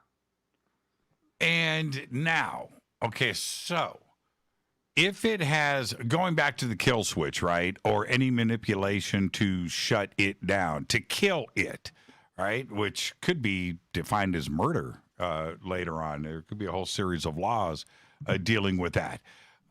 Is this. If the computer is one step ahead as we expect it to be, and it does have access to the internet, or it can manipulate somebody to plug in a thumb drive outside of the Faraday cage if it doesn't have access to the internet. And on that thumb drive is the AI code. Okay? And that code is put out on a series of networked computers and is sitting there and ready to be activated if the main computer gets killed. It gets murdered.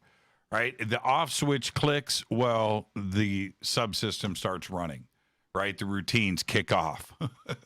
DLL files are activated, and the AI will continue to live. Again, another philosophical conversation to be had, but this is a concern of everybody.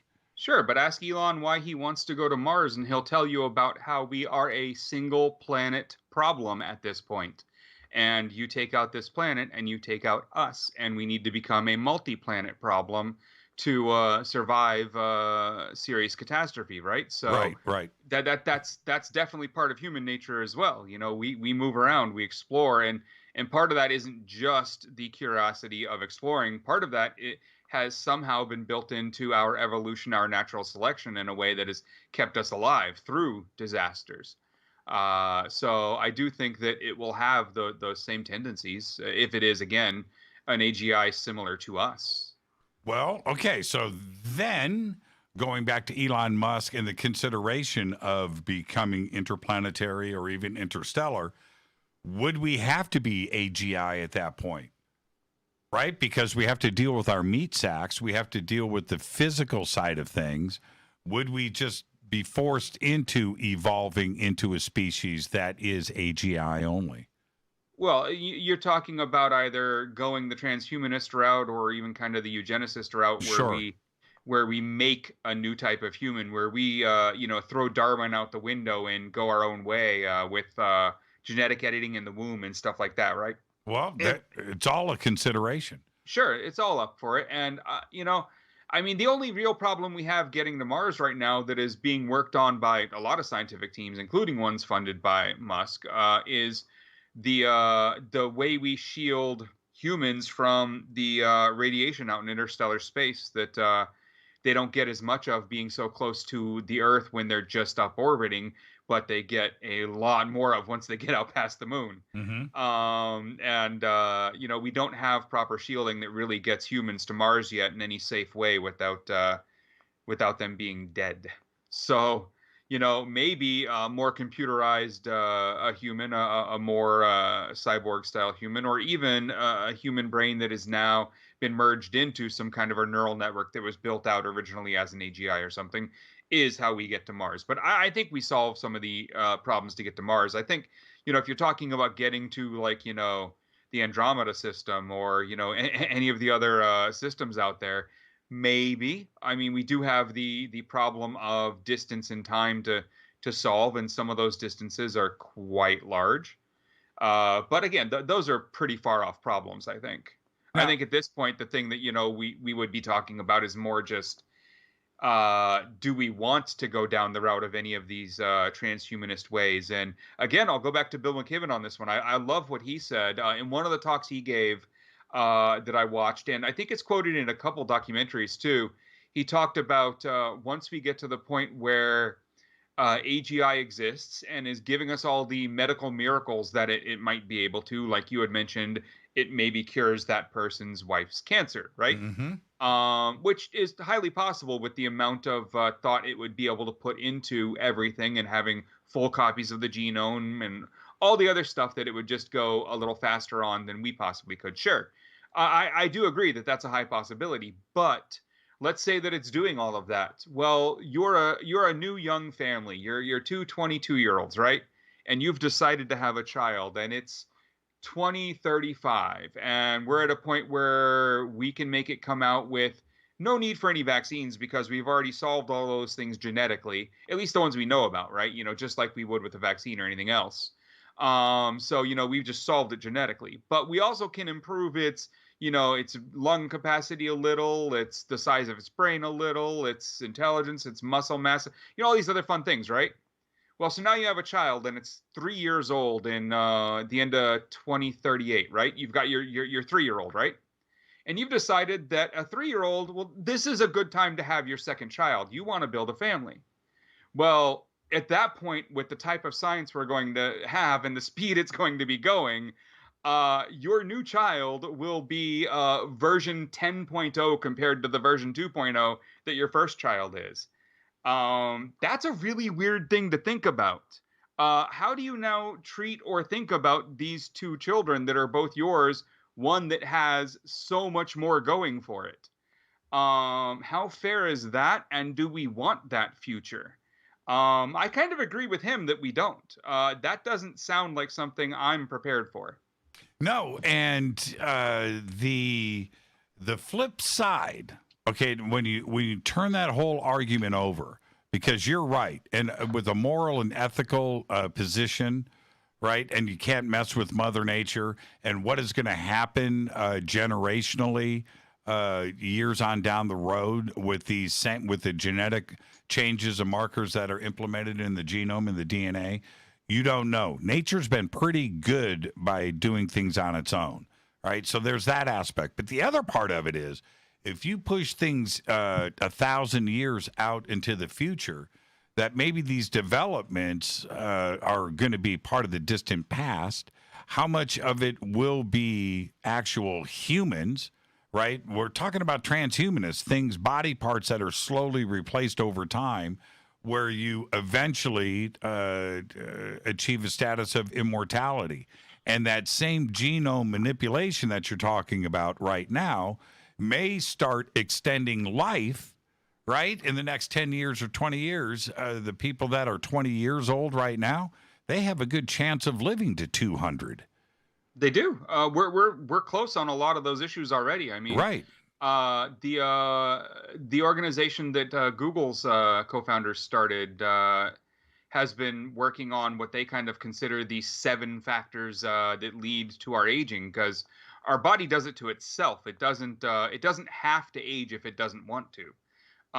The chemical reactions that cause aging, the slowdown in the reproduction of certain types of cells, it's all built into how we evolved, and so they are solvable solutions. Like the newest one that's really been solved, we don't have a solution to actually fix it yet, but we know what the problem is now, is the barrier for age. You'll see the random 114-year-old that made it, and the unbelievably rare 115-year-old, but the average for someone who just doesn't go of earlier natural causes or something worse is between 110 and 113. And they actually have come up with where that number comes from and why. And the answer to that is you have a certain type of stem cell in your body that creates red blood cells. And each one of those stem cells can only create so many. You start out with somewhere, I think the number was like 20,000 of these. That's right. And as they die off, new ones activate that were sitting there dormant. But you have less of a you have less of a replication number, and that continues to degrade until you run out. You get to 0. You're out of chips. And you're no longer creating healthy red blood cells anymore. And so all you have to do then is genetically recreate those specific stem cells, and the 110 to 113 age barrier is gone. And then you've got to work on the brain and the wonderful signals it sends out to pieces of the body that it's time for you to stop regenerating, because it does that. There's multiple different signals it sends out telling things not to regenerate anymore. And those are chemical signals. We can turn them off as soon as we figure out how to turn them off safely. So aging is going to, I think, be solved easier than AGI is. No, I think we're right there. I was listening to a couple of biologists talk about this the other day, And I was fascinated with the research. And the one that they were like, we got the aha moment, right? We've got a number.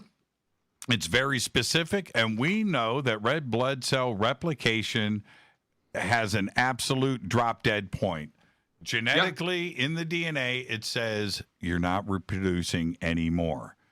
That's it. And that's where it's at. Now they have to backtrack and flip that switch from one direction to the other. And it could be to the infinite, right? Where the red blood cells will always regenerate forever. You just turn it off.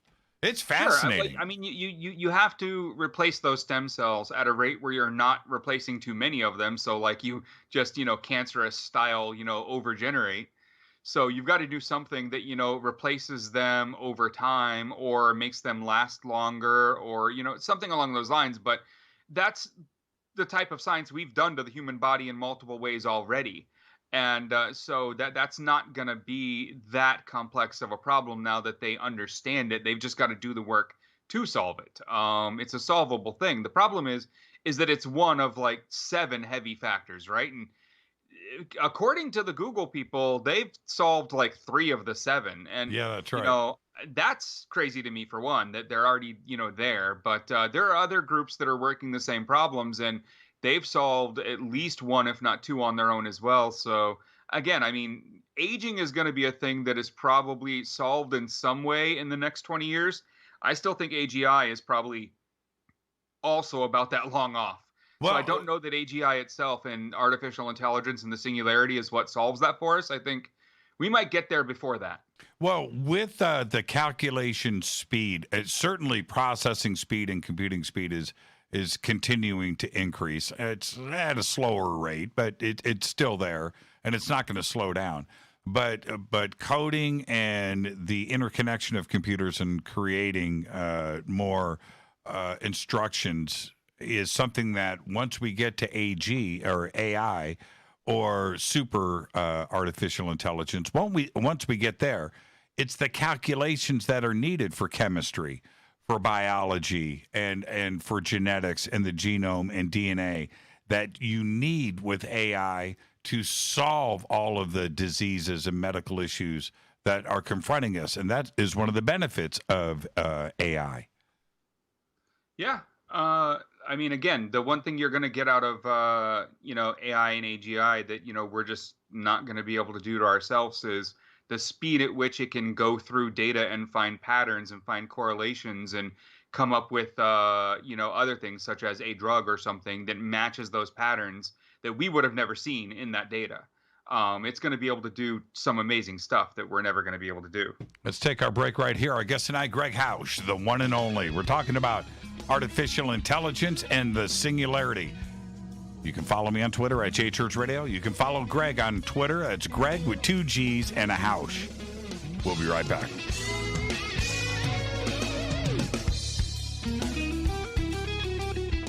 Hi, everybody. This is Rob Halford, the Metal Guard on JimmyChurchRadio.com. This is KGRA Digital Broadcasting Station. Salt Lake City, Utah. Van Buren, Arkansas. Why is it we're not very good with our health regimen until it's too late? We don't put oil in the car until the engine blows up. When the body's out of balance, your health is not so good. Give your body some love. Log on to GetTheT.com. That's GetTheT.com. Try our Life Change Tea, which cleanses you from harmful intruders. A clean colon is one of the ways to bring the body in balance. We also carry organic supplements to help you get where you need to go. So do your body a favor. Log on to GetTheT.com. That's GetTheT.com. You can even visit our sales page to save some dough. Does anybody call money dough anymore? Anyway, if you're looking for short, helpful health tips, go to YouTube and punch in Health Matters Now. That's Health Matters Now. So, log on to GetTheT.com, shop, get balanced, then learn some cool tips at Health Matters Now. You'll be glad you did. That's GetTheT.com. Your contact for current news and trending topics. KGRARadio.com. This is Jimmy Church of Fade to Black, and I only drink Fade to Black blend coffee from Rivermoon.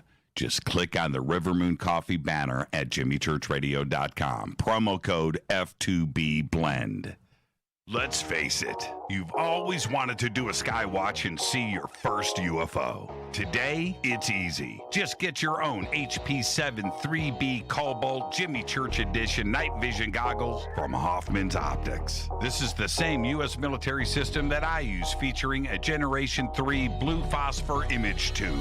That's right, it's blue, not black and green. This is the only blue system in the world, and it's waterproof, lightweight, combat-proof, simple to use, and ready to go. Hoffman's Optics helped create night vision sky watches, and now you can see what everyone has been talking about each night from your own backyard. Just call 760-231-9929. That's 760-231-9929. You can click on the banners on our site or visit UFOnightvisiongoggles.com. That's UFOnightvisiongoggles.com. Go back, Lee Tappy. This is the only way forward. This is Fade to Black. Make contact. KGRAradio.com. Listen, I know, and you know, that you've always wanted your first crystal skull. Or maybe you're a collector just like me, but you just don't know where to go to find the real thing. Then I met Carolyn Ford over at EinsteinTheCrystalSkull.com. Carolyn is the guardian of Einstein, one of the most respected ancient crystal skulls in the world. All of her unique skulls have been imprinted sitting with Einstein in his sacred lodge and are carved from the finest gemstone and materials. Imprinting is the process of receiving the ancient wisdom from the master skull or master computer. Einstein, the ancient crystal skull. To see Carolyn's current collection of crystal skulls, just visit her store at EinsteinTheCrystalSkull.com or click on the banner over on our site. Don't forget to use the promo code Jimmy at checkout to receive 10% off of your order today. That's promo code Jimmy. Finding your first or next crystal skull is easy. Just visit EinsteinTheCrystalSkull.com. Telepath is a weekly digital newsletter filled with the latest paranormal news, trending topics, and fresh articles from some of the most popular critical thinkers in the community today. Stay informed on your favorite paranormal podcasts and live streaming talk shows. Interact with the Telepath and upload your paranormal story or pics. It could be featured in an upcoming edition. Sign up right now for the free Telepath newsletter at paranormal.radio. That's paranormal.radio.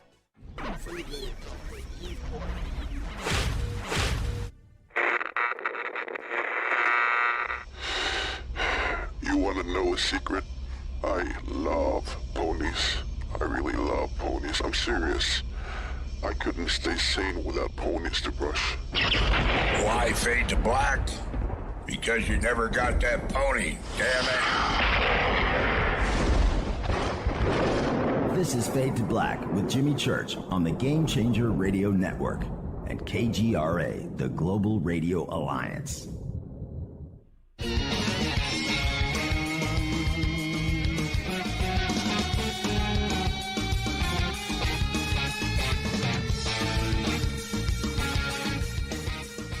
Welcome back, Fade to Black. I am your host, Jimmy Church. Our guest tonight, Gregg Housh.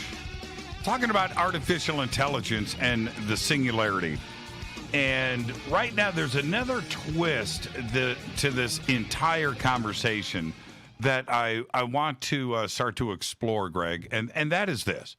I believe that there are some very rich people in the Silicon Valley that know something that you and I don't, and they can afford to explore ideas. And one of those for me is the question of immortality and uploading one's mind onto a hard drive to live forever and live in that existence. And now, and consciousness comes a part of this question too as well. Do you see this as being a reality? I have many questions about it, but let's go there first. It's a question of time. we still can't even build a machine that maps out the neurons properly, as we talked about earlier with the brain, project. So it's a question of time. Once they get that solved and they can actually map a human's neurons and build out a system that actually works the same as those neurons, then we're in a much different place in this conversation and for the answer. As for whether they know something I don't, I mean, I'm poor as hell sitting at home here in a house I can't afford rent on, and they're billionaires. So they damn well do know something I don't. But that's a whole nother story. I think they're just better at capitalism than I am. They won that game. That makes two of us. But are memories just ones and zeros? Right? Is it just binary? Is it there has to be a way to store it in your wonderful little brain there. So I'm sure it's something similar to that, and we'll figure it out and map it. Now, Michio Kaku was on this show many years ago, but he did. Hyperspace is one of my favorite books. Yeah, man. And well, anyway, he said one thing on this show that shook me, and he said that DARPA. Now, this is coming from Michio, not from me. He said that DARPA has already downloaded dreams. DARPA has already downloaded memory. And that neural connection is a matter of fact. Now, this is something that has not been confirmed. It's been rumored and talked about. But if that's the case, where are these memories being stored, and how is the code written to have communication between the brain and the neuron network and through an interface and then finally onto a medium of some kind? Yeah, I mean, I think we're going to get there. And I think they're going to be the first ones to do it. The question is, will it be done in a way in which, the normal people ever get access to it? Now, and this is where I think the conversation is flawed, where the assumption is, for the layperson out there, for somebody that's listening to this and reading great science fiction, is that Bill Gates, I'm just saying Bill Gates. I'm not saying Bill Gates specifically, but let's say Bill Gates. Sure. Uploads. One of the 10 richest people in the world. That's Name right. one. Right. He uploads his brain onto a hard drive. And it's successful, right? Okay. But that isn't Bill Gates. That's a different Bill Gates. Bill Gates, the living Bill Gates, isn't experiencing the world of Tron. His twin is, right? He's not immortal. Bill Gates is still sitting in front of you in a chair. There is a second Bill Gates that is off and running, creating its own experiences and its own life. Two independent things. You don't get to experience the world of Tron. Sure. I mean, if it's a copy, it's a copy, right? If it's Dying Man's Last Wish and, that one starts up and this one dies, then, that's a different story. There is only one. But if you make a copy and you're both there, well, of course, for one, you are, the sum of your experiences, right? And your experiences are entirely built around the environment you have them in. So whatever they might have been at the same time that the copy was made, it will not be long before they are indeed two distinct entities with different experiences. One, just based on the simple fact that they are in entirely different environments that allow them to think through issues entirely differently. Now, and your memories are there, okay, for sure, right? The brain's been offloaded. But the consciousness, is that transferred? Is the evil, tyrannical Bill Gates running amok in a computer network, or is it not, right? Have you created Lawnmower Man? Right. Right? I mean, that's the consideration here. Does consciousness transfer with memory? I mean, give me a good definition of consciousness, and I'll try and answer the question after that. Yeah, I mean, can consciousness be coded? Right? I mean, that's the thing. So when everybody talks about this evil idea of uploading the evil idea of Gregg Housh being uploaded into a robot, right? Okay. Is the evil consciousness of Gregg Housh also in the robot in the T-1000? Oh, Greg is texting. Greg is tweeting. Did you just tweet? You got so busted. I'm actually talking to your fans in your chat. Oh, is that where you're at? You're in the chat room? Yeah, on YouTube. Oh, you're on YouTube. Okay. Hello, YouTube. I don't know where the other chat is. Oh, yeah, we've got 3 or 4 chat rooms, but you need to get one of those systems that brings them all together into one. Oh man, I don't know about that stuff. I mean, according to your chat, you also can't get anything into sync, but I can't tell because I hear it like seconds before it goes out on the video anyways. We're in sync. I'm not worried about that. But so let's stay on this for a second. Sure. You know what I mean? If you make the choice to go ahead and go forward with this, is it you? Is it you? I mean, I think it's you initially, like for all of, a split second, right? Yeah, I'm talking about your consciousness. Whatever that thing becomes. I'm talking about your consciousness. Sure, but again, as I've said earlier, like I have no idea what a consciousness is, and either does science if they're being honest with themselves, because again, there are entire documentaries that just talk about consciousness and what we believe it to be. And they do the whole wonderful fade out, fade in with the next person. They put their name and what college or company they work for underneath of them. And every single one of them say a different thing. And these are documentaries from only the last couple of years we're still there. So who knows? I mean, at this point, who knows? And with that, if we are going to do something like, and we touched upon this very briefly earlier, but if we're going to go interstellar, if we are truly going to do that, if ET is visiting here, and I want to talk to you about UFOs in just a second, if ET is getting here, we're probably not seeing something biological. If it's truly traveling at the speed of light from, like you said, Andromeda, which is 2 million light years away. 2 million light years away. That's not anything biological that is getting here. Unless they have something else that is folding space and they get here in a couple of seconds, that's another issue altogether. But if you're going to travel the stars, if you're going to go interstellar, what's controlling those ships is artificial intelligence. The first version of us that ET meets is the AI version of ourselves.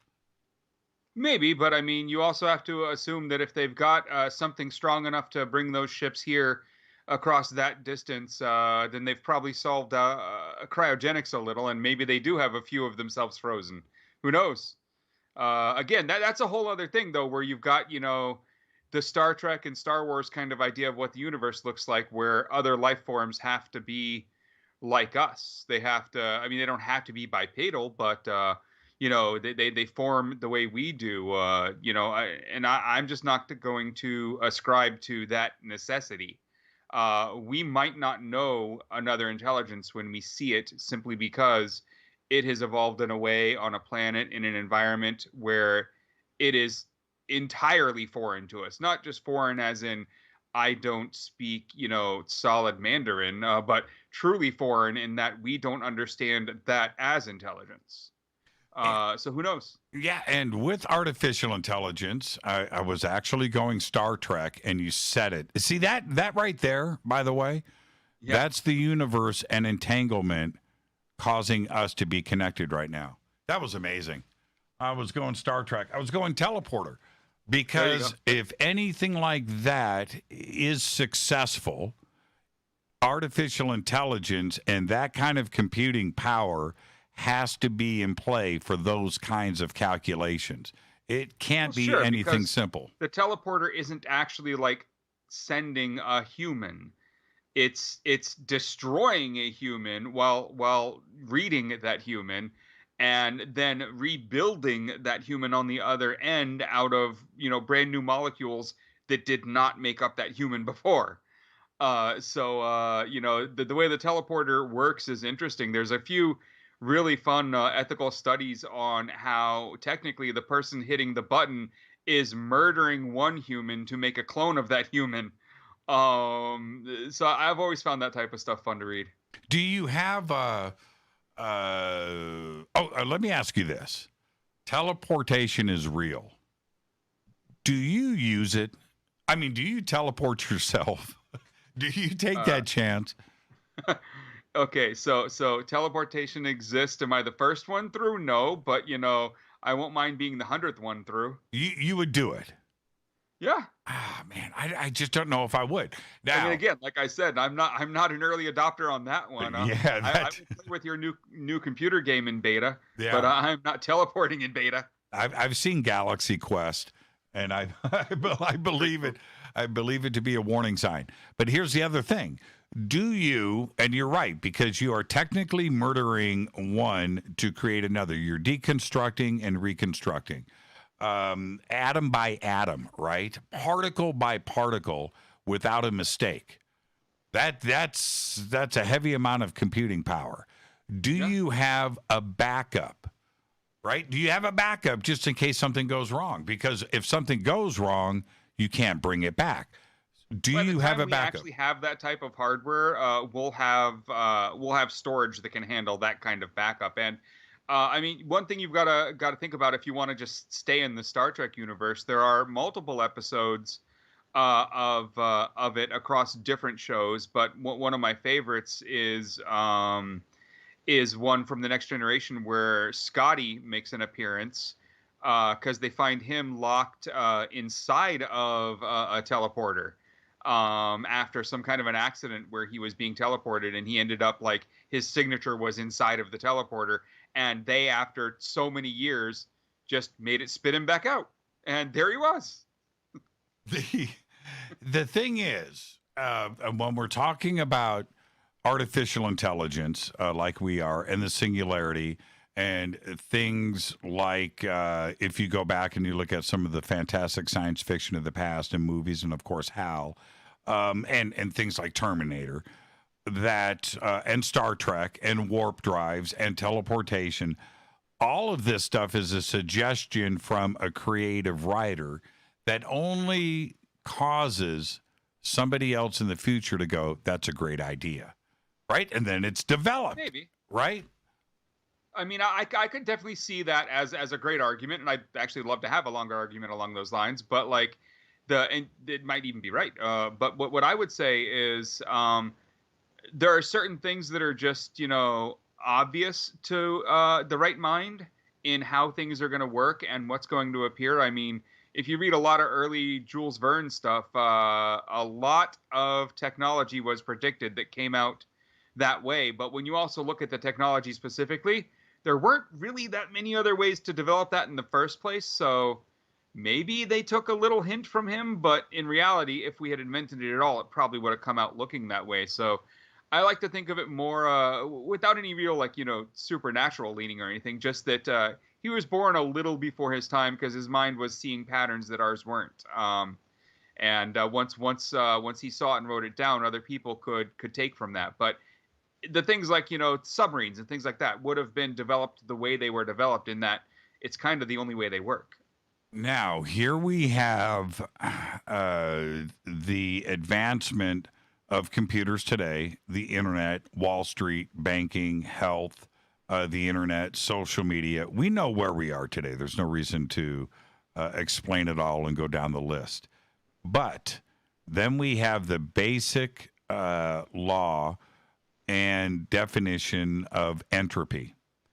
Is it that, and the second law of thermodynamics, which comes into play here, is AI and artificial intelligence just entropy playing itself out, where we're going to get too complicated, too complex, too intense, and complicated, and it's just going to come unraveled, and we're going to have a total collapse.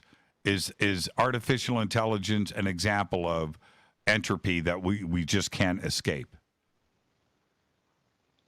I mean, in all honesty, I think it's going to happen whether people want it to or not. At some point, it's going to get far enough along that the decisions really do have to be made if we're, flipping this thing on or not. And if the decision is ever made that we're not, then it'll already be far enough along that enough of the science will be known that someone in some other location will build out a second copy and will turn it on anyways. So I think it's one of those cats out of the bag already kind of a problems more than, say, entropy. But at the same time, I mean, when we're talking about things like entropy and we're talking about where this is heading and how fast it's getting there and whether it's inevitable, then we have to start talking about quantum and the quantum effects and quantum teleportation and quantum entanglement and where the quantum computers are heading and how many qubits will we have and how many years and all that fun stuff. Well, okay. And in closing tonight, I don't think anybody out there knows more about, well, they may exist, but you are on a level of the understanding of networking and computers and where we are today with a networked world. You understand this. With the way that machine learning and artificial intelligence right now, in its infinite stage, is running Wall Street, is running social media, is now creating worlds around all of us. If it starts to come apart, are there enough people out there that can stop something crazy in the world banking system in Wall Street, or stopping something crazy that could go down in social media, where you have 2.5 billion people on the planet, right? Half of the planet is on friggin' Facebook, right? And half of the planet has a banking system. And if something goes awry, can we actually control it right now? No. It's after the fact. I mean, at this point, we still have things like the flash crash, right? When it happened and markets came crashing down at speed that was mind-blowing, it turned out to be a kid, and it was a teenager, at home, alone, one person who was slightly autistic and was on the spectrum, on medication, all that fun stuff. And when they finally tracked down who had done it and how, they realized what they were dealing with and didn't want to just run this kid through the justice system and throw a kid with autism who obviously had some issues that had led to this into the prison system, which for one blows my mind that any judge in courts and cops actually thought that way, but they did on this one. And they literally called his house because they wanted to talk to him and his parents and set up a time to come visit and not spook them. And he swore at them and told them where they could stick it and hung up on them. So, of course, they then came and arrested him. I do think this type of a work still at this point is aftermath. The systems are getting fast. I mean, the high-frequency traders and all that type of stuff are mind-boggling at the speeds that they do things. But the controls to fix things aren't really there. And I'm going to throw this out there that I don't think a lot of the controls to slow down that type of stuff are in place because a lot of rich people profit off of the current state of affairs and don't want them. Now, one last thing that is out there in the media right now is TikTok.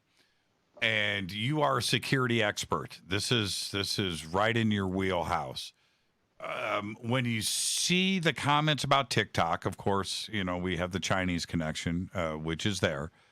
But are the claims out there worrisome? Is this something that we need to consider when it comes to TikTok? I mean, depends on what claims you're talking about. No, let's put politics aside. Well, no, I'm not talking about like Trump or how he's going to profit off of Oracle's thing because Larry Ellison at Oracle's a piece of. And see, I didn't want to go there. We're not going to go down that path where all of that's going to happen. And Walmart, come on, they're businessmen. They're going to do that stuff. But that's off to the side. the forefront issue you want to talk about is the security issue, and this is a pretty simple one because it is actual Chinese law that if you run organizations like this, you have to then also hand over any and all user information to the Chinese government. Not only that, but I mean, the law is down to the point where if you are a Chinese citizen who has been allowed to live overseas and still maintain your Chinese citizenship where you can freely travel, then you have to at all times respond to government requests for any and all information. So if you're some, startup in San Francisco and you have a Chinese national working for you, and the Chinese government comes to them and says, we need you to give us these files off of their systems, they are legally required to, or if they go back to China, they can be arrested for denying the state. Their family can be arrested too for it as well. So, like, this isn't any kind of ultranationalism speaking here. That's actually the law, and they've done it multiple times. Like, there's people in jail in China right now for having disobeyed that law. So that's not an unfounded fear, but at the same time, I mean, the amount of data they're collecting on people out of TikTok and tools like that are similar to the amount of data that people like, Zuckerberg at Facebook are gathering out of people all over the world. Right. And they respond to all of our government's requests that are properly formatted asking for data. So it's not like we're saying they're doing something that we're not doing. What our government is saying is they're doing it to our citizens, and we don't want them to be doing it. We want to be the ones doing it. Now, what about WeChat?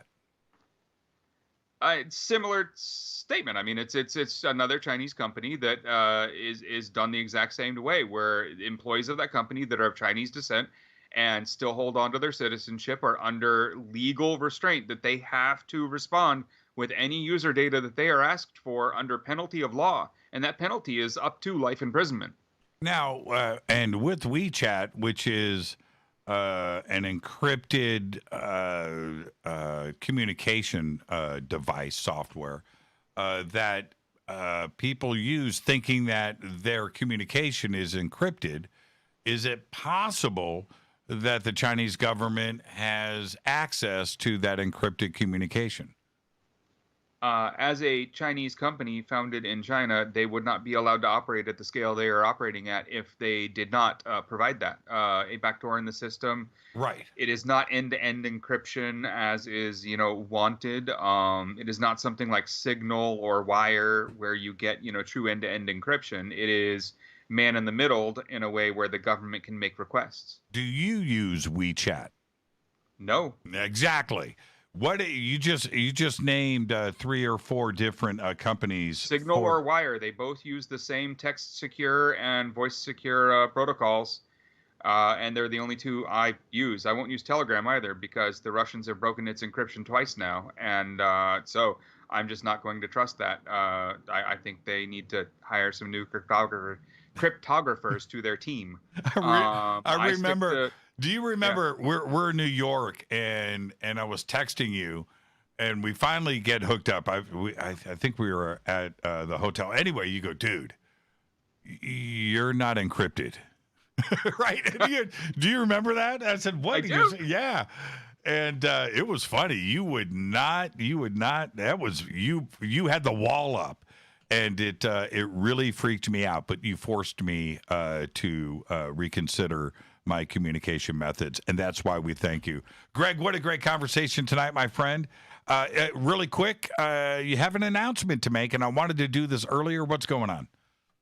Yeah, this is, I guess, the first time I'm going to be saying this publicly, but for a while there, I was running a podcast, and we were doing a weekly show, and it was a lot of fun. It was in a studio, all that fun stuff, but it had no video. It had nothing else, and I also wasn't really working on sponsorship or how I could possibly actually make it in a way where I could afford to keep making it because the amount of time that went into it. So right. I've been spending the last year really rethinking what I want that to be, and I am relaunching instead of just a podcast as a stream that will run nightly, weeknights.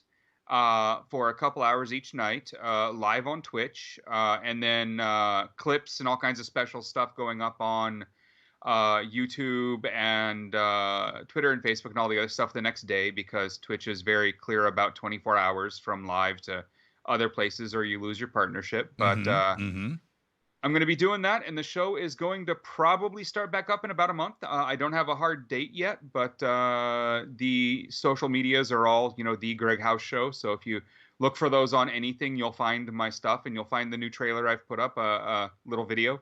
I heard your first guest is Chainsaw Church. Is that true? No. Hey, Greg, have a great night, man. Be safe out there. And be the worldwide activist for humanity that you are. Thank you so much. Thanks, man. You're the best. Gregg Housh. Now, you do want to follow Greg on Twitter. Just go right now at Gregg Housh.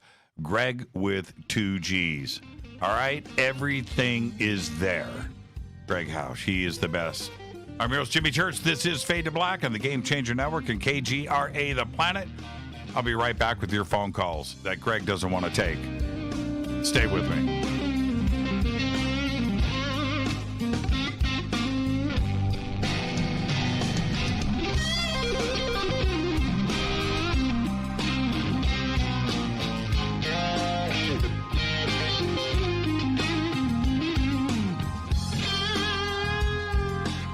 Hey, what up, y'all? Sugar Vivica Fox here, and you are listening to my boy, Jimmy Church, on JimmyChurchRadio.com. Despite popular opinion, reading a book will not make you smarter. But listening to Jimmy Church will. This is Jimmy Church of Fade to Black, and I take Life Change Tea supplements every single day. It's what I do. Click on their banner at JimmyChurchRadio.com. When you take the beans from Central America with dashes of Indonesian and African mixed in and then roast it to the dark side of Fade to Black, you create the ultimate brew of fringe. Introducing the Fade to Black blend from Rivermoon Coffee. Yes, Rivermoon's darkest customized roast was created for the love of Fade to Black. The alchemy of masterful roasting and smoking the beans is in every sip of this full-bodied, dark Java. I need my coffee dark, deep, with distinct bittersweet chocolate highlights, just like the bunker. Leaning further into the darkness of the roast is Fade to Black blend from Rivermoon Coffee. Just click on the banner at JimmyChurchRadio.com and use the promo code F2BBLEND for 15% off of your order today. Go Beckley Teppy. Hello, my name is Billy Carson, and I am a best-selling author and the founder of ForbiddenKnowledge.tv. Together with my team, we have built an all-new conscious streaming TV platform designed with every family member in mind. If you have ever wanted to travel the world and attend lectures and workshops from your favorite speakers but weren't able to, look no further. ForbiddenKnowledge.tv. There are dozens of workshops and lectures from speakers you know and love. We have also included amazing categories to assure that your consciousness is entertained and elevating on a daily basis. Amazing interviews, ancient history, ascension knowledge, wisdom teachings, documentaries, conspiracies, mysteries, health and fitness, conscious cooking, meditations, finance, yoga, and so much more. To start your free trial on any mobile device or computer, surf to ForbiddenKnowledge.tv. That's Forbidden Knowledge with the number 4, ForbiddenKnowledge.tv. Again, visit ForbiddenKnowledge.tv today. Are you intrigued by Paranormal Talk Radio? You'll love the new Paranormal Radio app from TalkStream Live. You'll find a great selection of talk shows covering UFOs, ghosts, strange phenomena, and much more. Download the Paranormal Radio app now and start listening to the very best in paranormal talk entertainment, including the network you're listening to right now, the Paranormal Radio app. Free in Google Play and the iOS App Store. Erica, Brittany, Gabby, and you're listening to JimmyChurchRadio.com. It's not a lifestyle we chose. We were born this way. KGRARadio.com.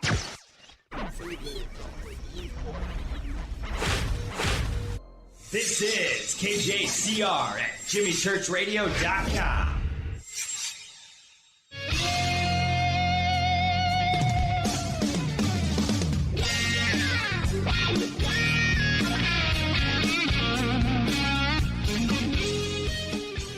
Welcome Welcome back. Fade to Black. I'm your host, Jimmy Church. What a great conversation.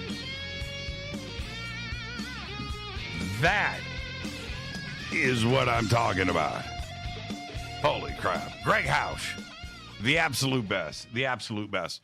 And the phone lines are open, 747-228-2051, 747-228-2051. I wonder if Gregg is hanging out over there on YouTube. He cannot walk away from a chat room.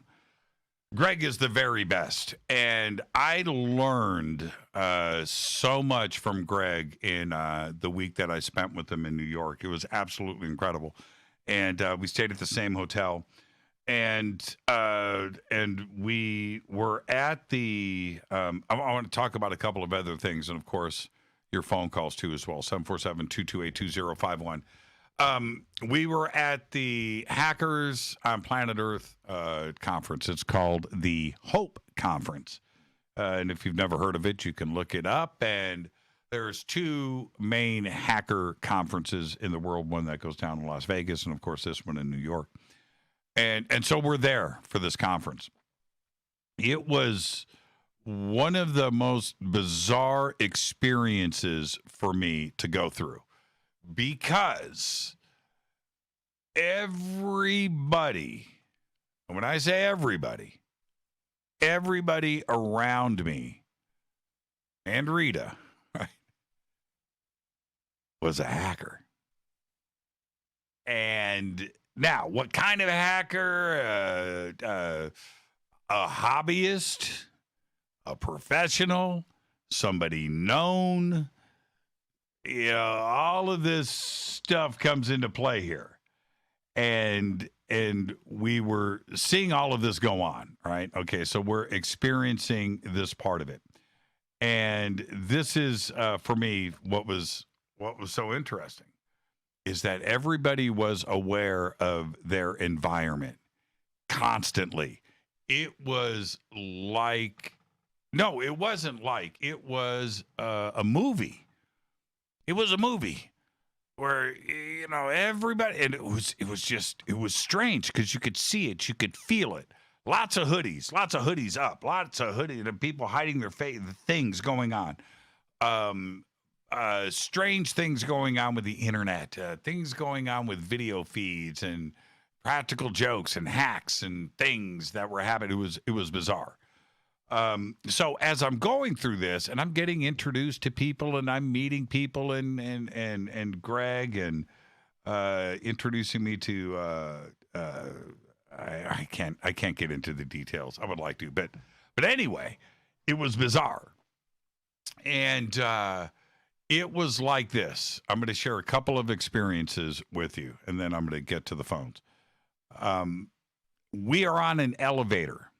We get on this elevator. This is at the Roosevelt Hotel, where the conference is being held. And there's, I don't know, man, 2,000, 3,000, 4,000, 5,000 hackers running around on the loose. We get on this elevator, and I step on board. I've got... everybody knew at this point who we were. They knew that History Channel was there with a video crew at their conference, and I was the host, and it was not cool. Trust me on this right now. It was a bad scene, and I was trying to be nice and things. Anyway, so we step on this elevator. I got like two camera guys. I got a sound guy with a boom. I got a producer. And I got myself, maybe another producer with this, and the rest of the crew is outside. Well, we get on the elevator, and there's like another 5 or 6 people on the elevator, and we get on, and it's dead silence. And I go, hey, you guys here for the conference? Nobody talks. Elevator's going up. Everybody's kind of looking away from me. And I said, we're here, we're filming, this is great, and we're supporting and really dig being here, man. And so if any of you would, like to come and hang out or talk to me and things, it'd be great. And we get to this floor. It's up at the top. It's like 12th or 14th floor or something like that. And the elevator doors open, And these 5 walk off, and this guy next to me, he just goes, F you, man. And they just keep walking. And we walk off, and we're looking at each other like, oh, man, this is just rough. And I walk in to, you know what? I've got all these calls on hold. Should I just take a call? Okay, listen. I walk in to a seminar.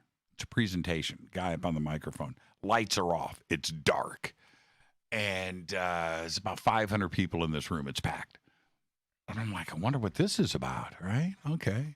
So I just come in. I'm leaning against the wall and watch. And I look out. And without exaggerating, and I talked to people that were there about this. This room is 500 people in the dark. 500 hoodies up. Right? People taking notes. And I'm just looking. I'm fascinated. And this guy was up on the mic giving specific instructions on how to hack an iPhone. Right? And have the iPhone generate its own phone number. And how you can change your location to be in another city with another phone number and nothing tied to, right? And anyway, it was much more complex than even that. But he's giving the instruction, and everybody's writing it down. And I'm like, oh, my God, this isn't like a UFO conference. This isn't like something else. This is like real information. And I'm looking down, and everybody's taking notes. He goes, okay, so then you go to blah, blah, blah, blah, blah, blah, blah, blah, and everybody's taking a, like, holy crap, this world is real. And it was fascinating. It was, I got so many stories from that weekend and hanging out with that. Anyway, so Gregg, at this conference, he's like the dude. He's the dude. He's the Big Lebowski. He's the guy. It was fascinating. It was absolutely incredible. Let's go to the phones. Hi, you're live on Fade to Black. Who's calling? Me? Who's me? Oh, hi. I was Peter Legatti. Hi. Hi, I Peter. saw your tweet on. I was just on the internet, and I saw your tweet. So while I was waiting, I noticed you said the topic is ETs. So what are you guys talking about ETs? I mean, everyone believes in them who listens to your show, right? We were talking about artificial intelligence tonight, Peter, but that's good too. but hold on, let's change gears here. So you weren't listening to the show, you were just hanging out in Twitter. You saw that and you decided to call in. Now my question is... Yeah, I saw your tweet. Well, hold on. So my question is back to you, Peter. What is your concerns or questions about ET? Well, I have very strong beliefs and some experience with ETs. I don't know everything about them. There's so much to know, obviously. But the most interesting thing for me is a lot of people... I don't know that many in the field, but the main people I respect in the field, some of them think there's such a thing as very positive ETs and very negative ETs, and some others say there's only positive. And that's a very interesting issue for me. Why? And so I think, what was your experience like? Well, I've had personal contact with ETs a little bit. Actually, I saw a whole fleet of them about 20 years ago. And it was between 12 and 15. I didn't really have time to count them. Mm-hmm. And I had a pretty intense experience with them. But I believe myself that they're all positive. But I think they're like a reflection of our consciousness personally. So the structure of what's out there is going to match what's inside ourselves. And so I think it's kind of like you get what you believe. Like it's a great extrapolation of your personal belief system. You see what I mean? And you can bring that back to the artificial intelligence too, because I think the negative ones are going to be interested in making worlds that are completely artificial intelligence, and where we're their slaves, etc. Of course, I don't want to have anything to do with those universes. Well, there's always a bad actor, right? So, yeah, there's always a bad actor, but your personal experiences have not been negative, right? No, very positive. And so, if you base things on that, and you look at a little bit of the historical narrative, I've had a lot of experiences and sightings myself. All of them great. I haven't had it. I have not been abducted. I haven't had any of my pets mutilated. Nothing like that. So my view is positive. But if you look at the historical narrative, if they're negative, they're pretty soft because they haven't done anything, right? I haven't seen any laser wars over London. Right? Do you understand what I'm saying? Absolutely. Yeah, I see. You've probably heard that argument by Stephen Greer. I don't know much more than this, but he says if they were evil, they would have destroyed us by now. Well, and we wouldn't have even known about it. Yeah. You know what I mean? We wouldn't. Yeah, for sure. It would be instantaneous and it would be over. Isaac Arthur, a physicist on this show, said one thing very remarkable to me a couple of years ago. And this is what he said, Peter. He said, it wouldn't be about fantastic weapons and a big battle on Earth. It wouldn't be like that. It would be something simple, like they approach our solar system at the speed of light on their big, giant Starship cruiser, and they hit the brakes and let their garbage go. And then their garbage hits Earth at the speed of light, and we are it's destruction instantaneously. Kinetic energy and forces that you cannot imagine. And it would be garbage. Right? It wouldn't be some fantastic atomic laser cannon torpedo. It wouldn't be that. That would be nasty, huh? Yeah, and we wouldn't see that coming either. But it would be something like they would just empty their trash. You know what I mean? And we wouldn't know it. Absolutely. Well, yeah, exactly. We wouldn't see it. They could just toy with us. Yeah, and, letting a virus go on the planet and something like that was, again, easy. The thing is this, and in this aspect, I think that Stephen Greer is right. And Stephen and I have talked about this so many times, but I'll get back to the point, is that if there was something bad, we would know about it. And if there was something bad, there wouldn't be anything that we could do about it. And I think that is like the most basic thing that we can say about the ET phenomena. Right? And that's really it. What other, bring me a bad experience. We have plenty of positive experiences. We have tons of that. We have tons of video and sightings and experiences in contact. I know because I've had them myself. All right, myself. Yeah, I didn't realize that really. I mean, I thought there was more variety out there. Well, okay. But I don't know that much. You must know 100 times more than I do about this. But no, I think we're all pretty aware these days. My feeling is that if we look at ourselves, I constantly. What's our reference point? What's our reference? What are we going to reference to? How are we going to frame this? How do we for negative ETs or for no? ETs I'm saying when we approach this question, how do we approach it? Well, we only know us.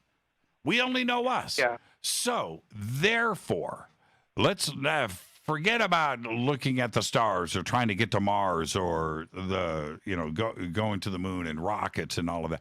Okay, put all of that to the side. What do we know about us?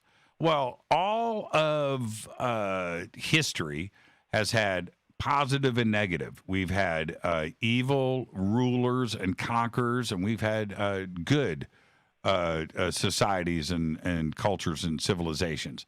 And by and large, most of the planet is good. Bad is fun for a little bit, but it dies out, right? It doesn't. That's the problem with it. It doesn't last. So it can be quite seductive, right? But it doesn't last. It's fun, man. Being bad is. Then there's pain on the back end. That's the problem with it. Being bad is fun. I get that. I know. I've experienced it. I'm not arguing at all. Not at all. So it's seductive. So based on that. I'm not into it now at all. I'm totally on the good side now. Yeah. But it's me very too. seductive, I have to admit. Me too. So the same has to be for all of the rest of the Milky Way and the universe. In that, negative, bad, warring cultures have risen, but they fall. Right? The good move on. They flourish. They flourish, and that's it. Yeah. So who has been getting to this planet? Those civilizations that have survived war, famine, destruction, technology. Right? They've outlived and outpaced all of it. The things that are challenging us today. Right? The things that are challenging us today could end. Nuclear war could end everything on this planet tomorrow. So all of those civilizations out there had to survive that self-destruction phase and the weapons phase and the technology phase. They evolve past that. They mature. They become enlightened. Of course, that's the goal, right? Well, that's who survives and reaches this planet.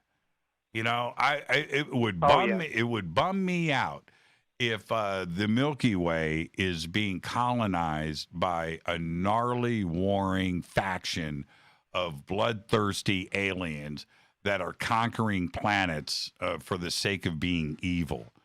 That would suck. But I don't think that I think there are those kind of galaxies, but I don't think it's going on here at all. No, I don't think so. I really don't. I really don't. And so if you're going to evolve over tens of thousands of millions of years and you are going to evolve, you are happy, you're enlightened, you're educated, you're knowledgeable, you're technical, you're telepathic, your brain power is incredible, you're artistic, and you're out there doing good things. That's what survives. And that's hopefully what we're going to evolve into. Yeah, and so you're in a state of joy all the time. Yeah, well, I mean, you don't want to be a state of purgatory or living in hell. Why? I've been through it a lot. I don't want it. Right. No, I've gotten that contrast plenty. Yeah, that's right. No, and that's where I'm at. And that's where I think Stephen Greer is spot on the money. Because you have to go back and you have to look at the evidence. You know, where's the bad side of this? Now, we've had people that have had bad experiences, and we know that there must be millions of civilizations in our Milky Way alone. And so out of that, could there have been some bad situations that have arrived on this planet and people have had bad experiences with that? Sure. You know, it's a numbers game. That has to have trickled through. But that isn't the vast majority of people's experience when it comes to the possibility of ET contact. So I'm sure you know David Wilcock, right? So I've heard of him. I'm going to take it for granted. No, I've heard of him. Obviously, I think you would have. And so I think you might even be teasing me. It seems everybody's heard of him.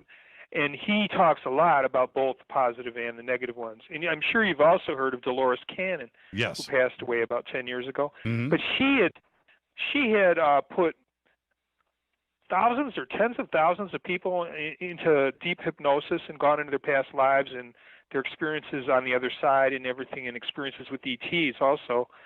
And she said she'd never, ever, ever encountered anything of a negative ET. So, you know, that's what I was saying up front, that some people I highly respect say that there aren't any negative ETs.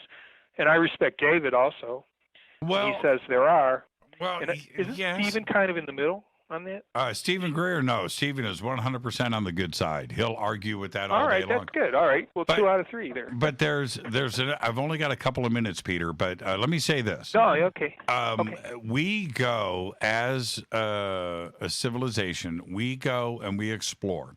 And we are going into the jungles and onto islands, and we're capturing birds and bugs and things and putting them in cages and taking them away from their families, putting them on boats and planes, bringing them back to the United States, dissecting, examining, killing, mutilating, putting them in zoos and in cages. And we don't see anything wrong with any of that. We're learning. Well, if ET we're starting to realize, though. But if ET comes here, are we just another species in the jungle that needs to be bagged and tagged and studied? Are they? You're being rhetorical, right? I'm You're not being rhetorical. No, I'm not being rhetorical you want me to at all. answer you? I'm not being you want rhetorical. me to answer you? Everything's possible, right? Well, these grays seem to be coming here, that are actually, from what I understand from a few sources, I don't know if I can articulate it, and we're going to run out of time, right? But these grays are humans that went down the wrong path, and they lost the ability to reproduce, and they lost their ability to feel, and they were doing horrible scientific experiments on us. But they're not really ETs. They're horribly negative humans in some alternative future. It's possible. Come back to, it's possible. It's just I've heard that story from several different people, and so I started to think it must be true when you get unless they all just hurt each other. And well, I haven't had the close-up gray encounter. When I do, you're lucky. Yeah, when I do, I'll let you know. But anything is possible. And game, it's a numbers game. Peter, where are you calling? Yeah. Where are you calling from? I'm in Fairfield, Iowa, that major metropolis. No, it's a little town with a little consciousness university, Maharishi University. You ever heard of it? No, I haven't. But thank you for the phone Beatles call. guru Maharishi Mahesh Yogi. There you go. We love first-time callers here, man, and don't be a stranger. All right, I won't. All right, you take care. Have a great night. It's a good phone call right there, and I love getting into a conversation with a first-time caller. That's always a lot of fun. What a great show tonight. Gregg Housh, the absolute best. If you ever get a chance to meet Gregg, go out to a protest sometime. You'll see him. But if you ever get a chance to meet Gregg, do it. Go up and tell him hello. He is a great guy, and have a question ready for him. He's awesome. We taste like chicken. That's funny, Mark. But what a great conversation tonight, and I want to thank Gregg for that. You can follow Gregg on Twitter at Gregg Housh, and that is Gregg with 2 G's, Housh. Gregg Housh. Do that right there in Twitter, and his new website, GreggHoush.com, is getting ready to launch, and this new Twitch podcast is going to be pretty cool with video. So there you go. All right, tomorrow night, right here, is Fader Night. Open lines all night long.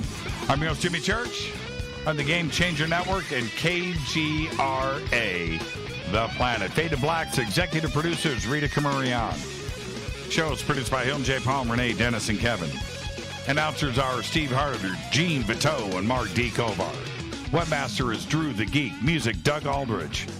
Intro, Spaceboy, spaceboymusic.com. Fade to Black is produced by KJCR for the Game Changer Network. Syndication is KGRA Planet. This broadcast is only copyrighted 2020 by Fade to Black and the Game Changer Network, Inc. It cannot be rebroadcast, downloaded, copied, or used anywhere in the known universe without written permission from Fade to Black or the Game Changer Network. I'm your host, Jimmy Church. Tomorrow night's Fader Night, open lines all night long. Until then, be safe.